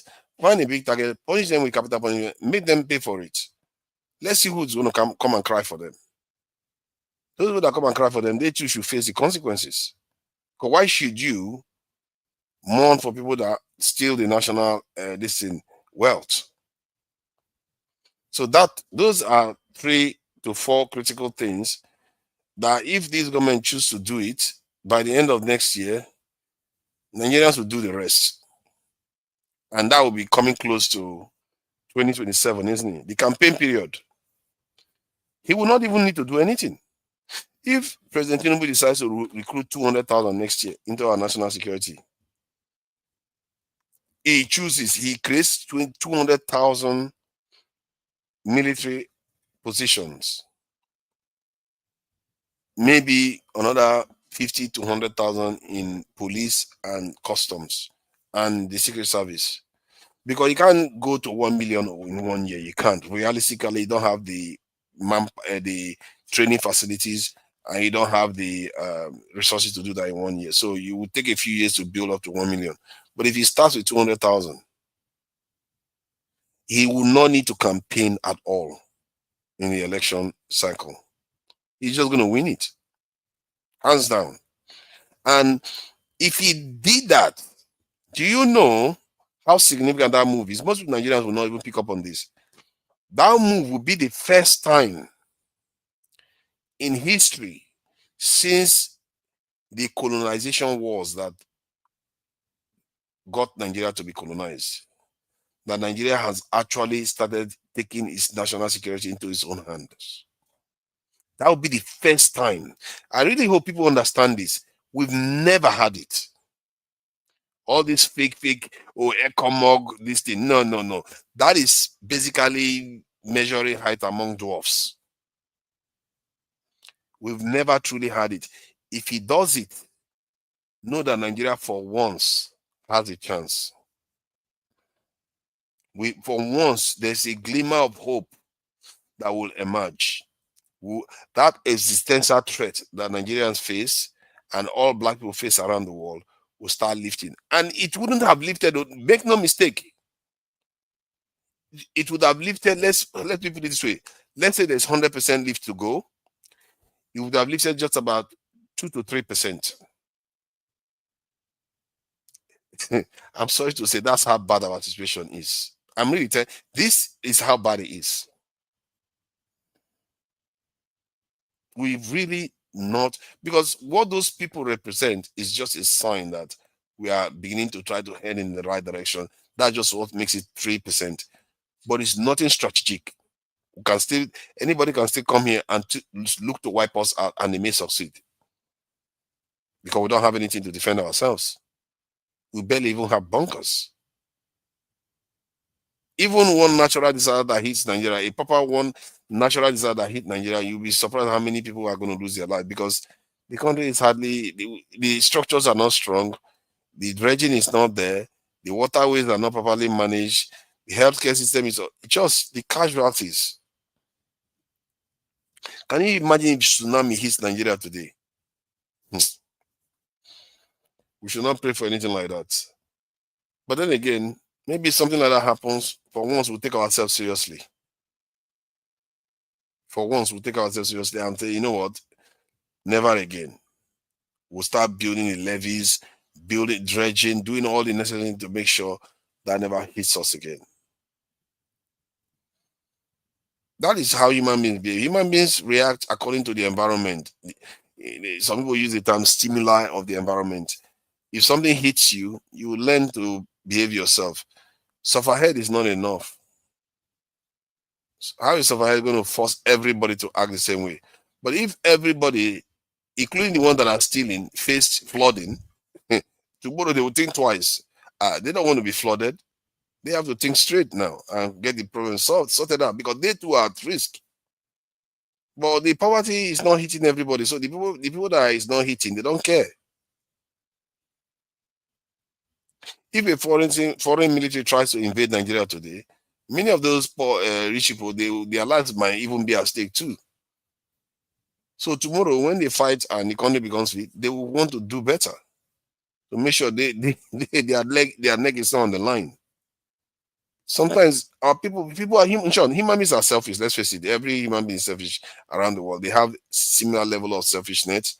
So it's when they feel they are also at their own interest is also at stake, like their own family, their own wealth, their own person is at stake, then they will act. Human beings, that's how we behave. This is why I was hoping that Trump was going to ban Nigerians from traveling to America. I really wish he put a whole ban, and all Europeans put a whole ban. China puts a whole ban, and then for good measure, they start deporting all Nigerians back to Nigeria. If they did that, including myself, they deport me back to Nigeria, I don't have a choice. Nigeria will develop. Because all of us now will be in Nigeria and will have to develop the country. Guess what? We are also now at stake too. And those leaders that are in the way, they are going to have a lot of trouble on their hands. Because a lot of opinionated people would have showed up in the country. And they will have to move. Otherwise, those people with their dollars and their big-mouthed experience will come and remove them from office. But Trump didn't do us that much of a favor. He didn't block everybody. European countries are still allowing our people to come overseas. And a lot of our people have their children with properties and everything in foreign lands. That's what I call a bleeding. We are bleeding, hemorrhaging resources every day. Most of our the oil that is being drilled from the ground, we don't even know how much is being stolen from there. You don't know whether they drilled 200, then they tell us that they took 100. You don't have a clue. Nobody's monitoring anything. That's my point. I feel like we are just bleeding constantly. There's no checks and balances, proper ones that you can rely on. And these checks and balances, I don't think it's something that can just be fixed on its own. You need a strong event. You need a strong event that creates a very, very strong person. When we say strong person, it's not just because the person knows how to speak and is mean spirited. No, because the people around him believe in what he believes in. That's when you're going to see the country change.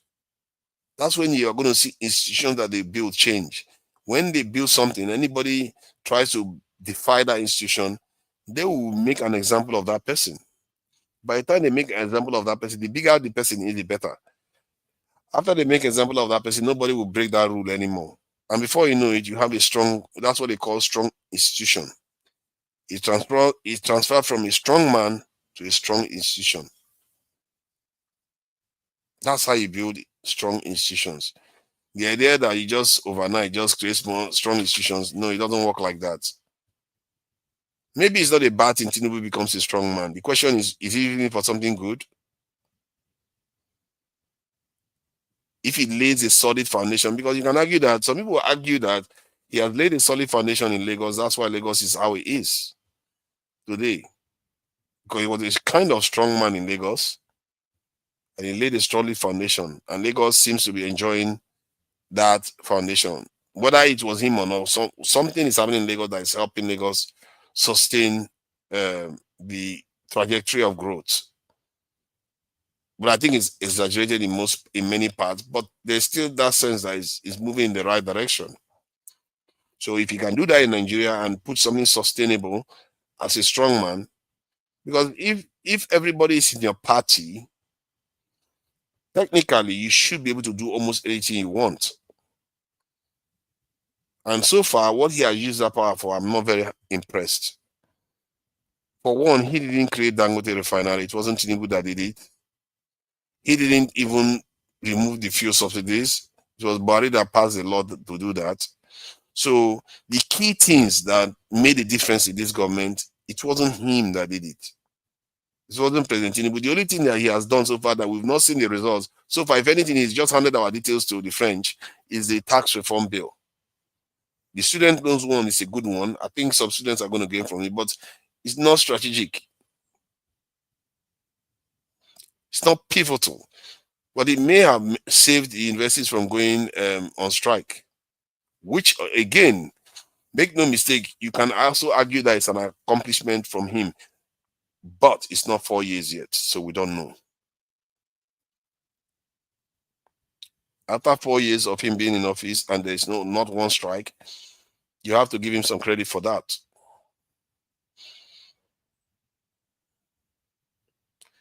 I don't just know what my problem is that our leader don't just have ambition. That's all my worry for them. I just feel like they are not there to serve the people. So let me check how much likes this video has gotten to see whether the few people that are watching, not a lot of people are watching, I have to say, whether they've liked the video. Because it's important people, take their time, click the like button. It doesn't kill you, it doesn't do you any harm. Just helps people see the video even more. And I know a lot of people are doing Christmas right now. No, not a lot of people are coming out to come and watch this stuff, this live stream. You see what I mean? Okay, yeah, not a lot of people, to be fair. Not a lot of people are on Dr. Damages, so the likes are not very high, but I hope that the ones that are present make some effort to just go to the likes button and click it, because a lot more people will get to see the video then, because I think YouTube uses the algorithm to check the likes and then show it to more people to invite them to come and watch.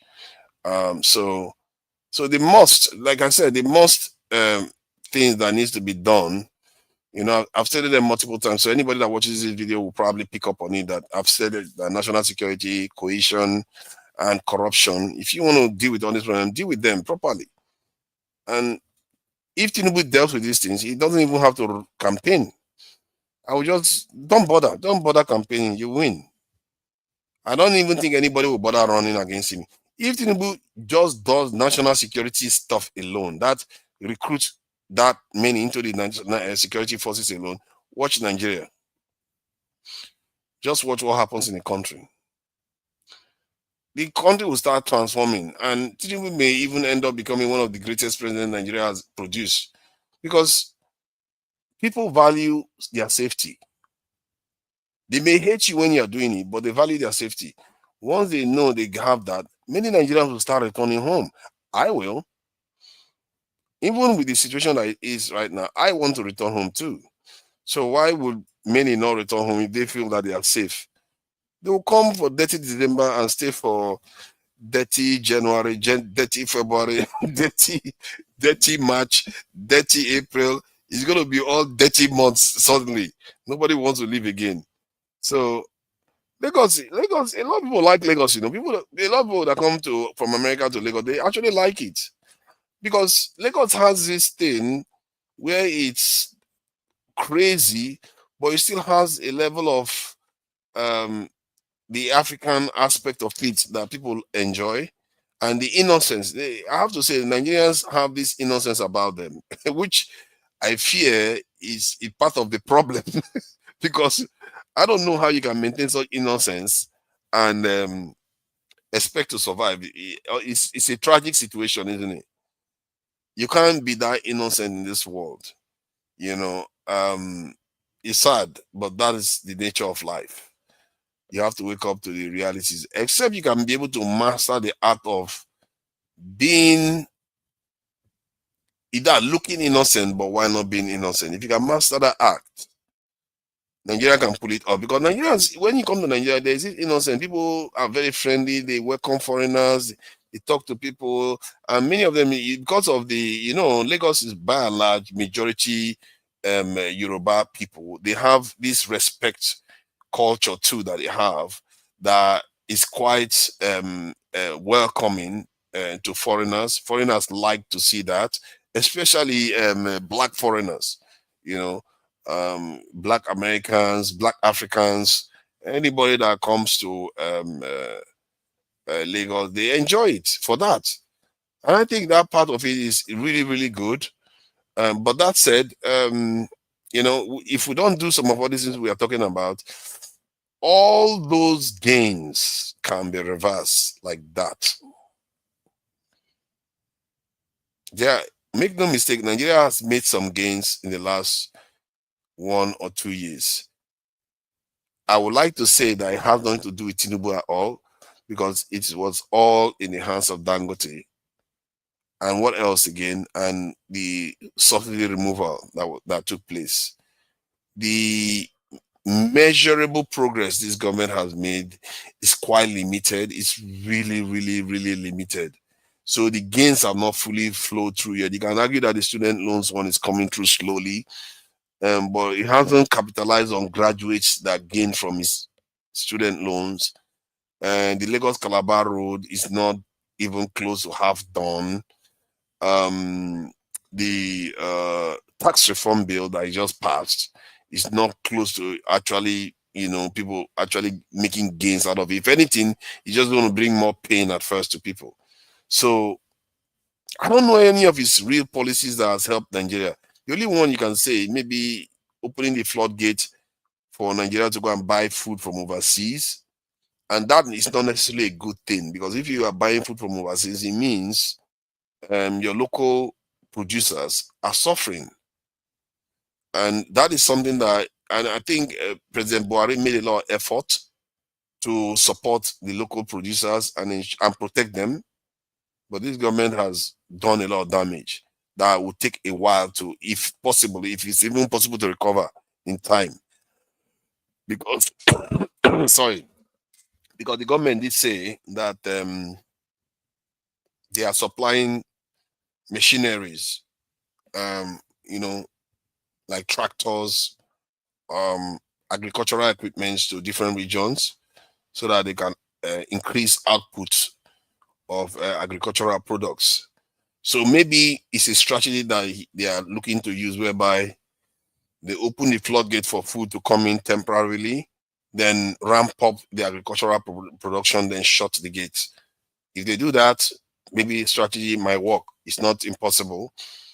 But sometimes I just feel like this government, they are not very deliberate. They are not, that's not their lookout. They just want to pretend as if they are doing some work and somehow end up staying 8 years in office, and not much has changed in Nigeria. Other than a little bit of here, a little bit of there, a little bit of that. Nothing strategic. I'm sorry. I'm beginning to think that this government may never move enough for me to even say that our threat meter that I talked about, that we are going to get about 3%. If he recruited heavily into the security forces, we are going to increase our position by 3%. I don't see the government even getting to 5% of that chart. I don't see them. I don't see anything they've done so far. If anything, they've undermined us, our national security, by doing some of the things that they did. If not because of Niger Republic that kicked the Americans out of the country, when Trump threatened Nigeria, their drones would have been in Niger, barely how many hours away from Abuja. If not because of that, that military regime in Niger that kicked Americans out of his country. They had a drone base that will easily get to Nigeria within how many minutes? That's to cross the Nigerian border within minutes, of course. Then the question is how long it takes to arrive at Abuja if they want to do that.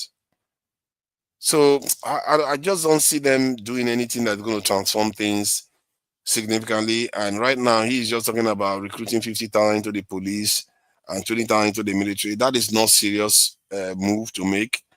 If he creates state police, I don't know how you can create state police where they can be able to fund their police, because right now they can hardly even fund their civil servant staff. So where are they going to get money to fund the national police that they're going to put in the states?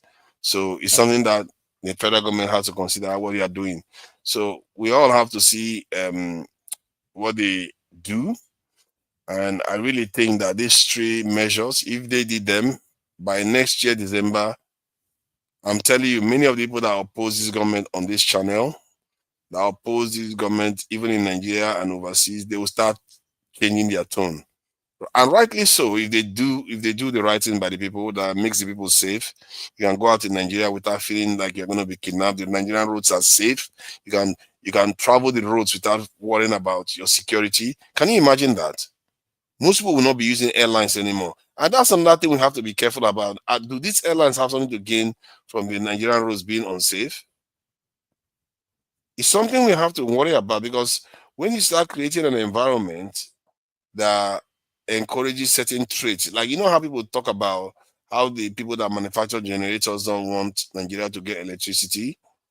That's what I'm talking about here. Because if airlines are gaining from insecurity on the roads, you can see the incentive to ensure that carries on. Just a thought. There's zero evidence of this, by the way, so don't look at it from that point of view. But it's just a thought that we'll have to keep an eye on. Because if you have national security, nobody's going to be flying planes all over the place when they just need to go to the next town or travel to Abuja or something. Especially if you have trains on top of it. You have a train line from Lagos to Abuja, from Abuja to Rivers State. Really, I don't even know why you don't have a train line from Lagos to Rivers State. Why is that not even there?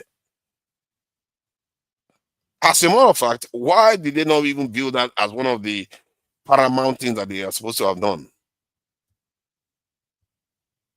You see how Nigerian politics makes Nigeria poorer?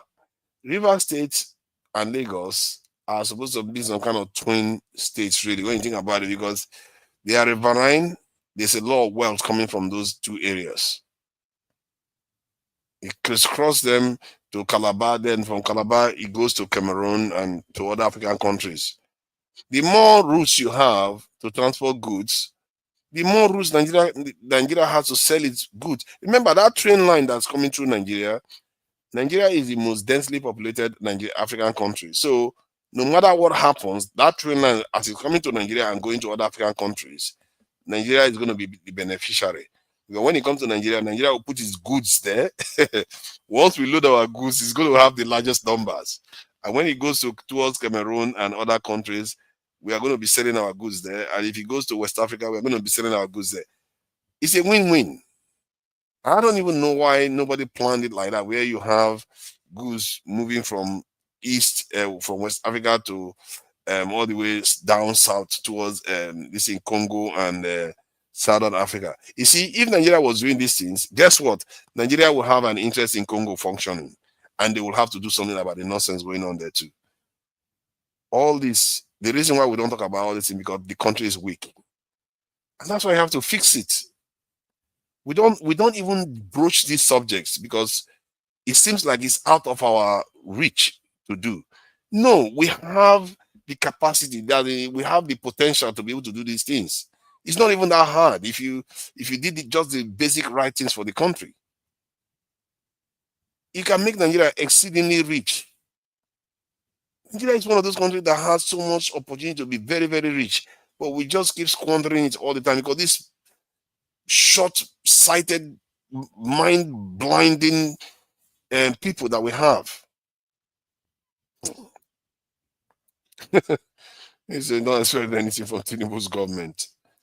I'm not, you see, I don't necessarily realistically expect, but I have to also reserve a little bit of space for potential change or surprise. He might surprise you. He might come up with something that you never know, never expected, because if he fails, if President Tinubu fails, what does that tell you? It tells you that all his generation are useless as leaders. Because he should be one of his best, isn't he? In terms of politicians, he should be one of his best of his generation. In terms of being able to govern, in terms of being able to manipulate politics, in terms of being able to negotiate, he should be one of his best. And if he fails, don't bother voting anybody within his age limit. I don't even think you should bother voting anybody above 60 years. Because they are all, maybe even 50.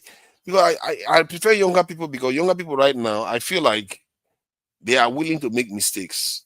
They are willing to change. Even when they come up, even when they get to office, behaving like someone, like Tinubu and the rest of the other politicians, the classic politicians. But because now they have power, they are more likely to contemplate changing. You know what they say about old dogs not learning new tricks? This is one of those areas it applies. But the young dogs are willing to learn new tricks. The young dogs are willing to learn new tricks, and that's why I believe that the young ones should be given a chance to rule. Let them make their mistakes. All these people that talk about experience, screw you. The ones that have experience, they've finished us off. They are looking to still finish us off even further. Now, this president has gone and given our tax information to the French, saying that they have anonymized it. In other words, they're not going to have access to the details. Who told you that they're going to have access to the details? What if they can hack it? How would you know? How would you know whether they've developed quantum computer that they can use to hack it? How do you know? And they are in the process of being able to actually create quantum computers that can hack these things. Why are these people so silly, really?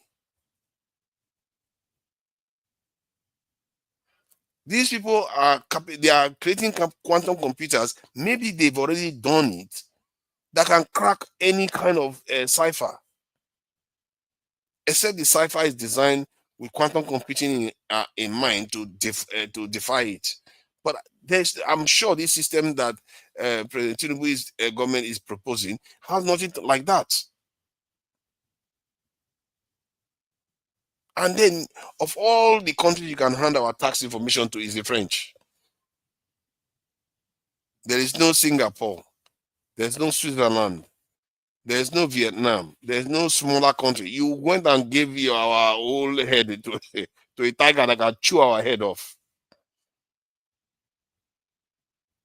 I don't know. I don't know what it takes for a leader to understand certain things that are not good for their people. And maybe it's not the leaders' fault, it's just the people. The people are the problem, because if the people were kind of outraged, I know that there's so many people defending Tinubu on this even. They're saying, oh no, what are the French going to do? Don't you already have ATN? Don't you have Zenith Bank in France? As if it's the same thing. It's not the same system they use.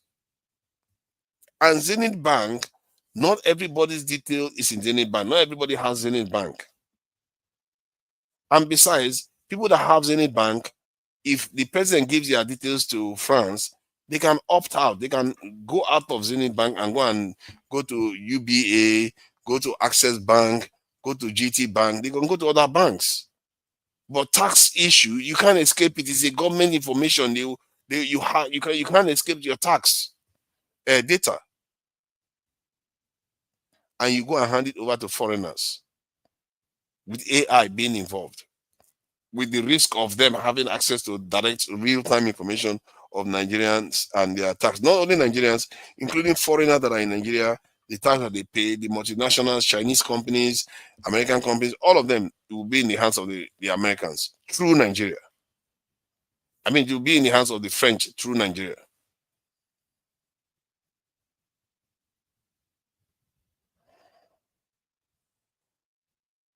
I don't know, man. I just hope sooner or later our people wake up to some of all these things. It's not rocket science, but some people would like to pretend it is. Maybe because sometimes when I say these things, I come across as if I know it all. I'm so correct. I'm so great and all that. No. Don't even pretend that. Don't pretend as if I don't exist. Just ignore the fact that I'm here. Sometimes I even wish there's no camera at all. Focus on the fact that those things need doing. If they're not getting done, we are all in trouble, including myself. We're all in wala here.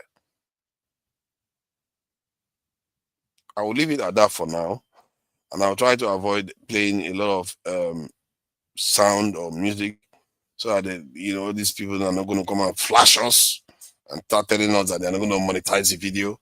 So I'm trying to avoid that. I have to be more and more careful about these monetization issues, because we need the funds to be raised. And if you are watching, remember to like and share the video. Liking and share doesn't cost a penny from you. It just takes your viewership. And wow, House Valiant, you are really busy in the chat. And let's see, let me highlight this like and share sign there and text. All right, so we are going to be closing up for now, and till next time, I will see you this evening when we discuss some of the positive things that has happened this year. I've already said some of the things that we can do to reduce and reverse some of the negative things that happened this year. So we all know that now.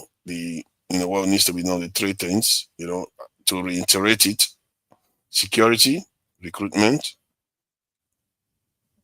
national cohesion, corruption, dealing with it with capital punishment.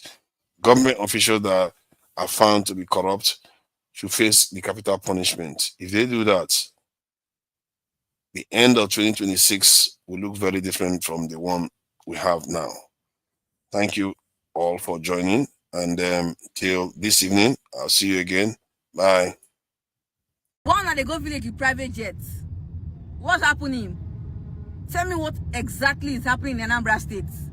Allow me to take you to a village. You are not allowed. Go back home. Monica, go back to Abuja. You are not allowed. Allow me. No. Haba. What's happening on this app? It's a beautiful state.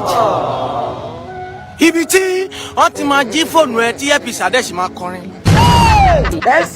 Lagos. It's beautiful again. Ibiti, gentlemen, Okudo Mari Biak Birodi. Oh, the Mari Bento Munai. I'm a fishy.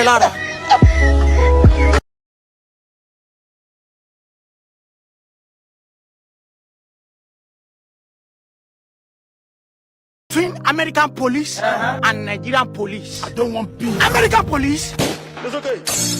If they want to arrest a suspect, and the suspect is in the midst of people, they will only arrest the suspect. They got no business with the people around the suspect. Are you kidding? For Nigerian police, if they want to arrest a suspect, and the suspectee is among the suspectors, all of now what did you now be suspectism? They go back all of. Are you American police? If they arrest a suspect and they take him or her into their custody for interrogation, they will even offer you drink or for you to answer their question without any physical contact. Are you kidding? But Nigerian police, they arrest a suspect and they take you into their custody. This evening you will die. One question, 50 million slap.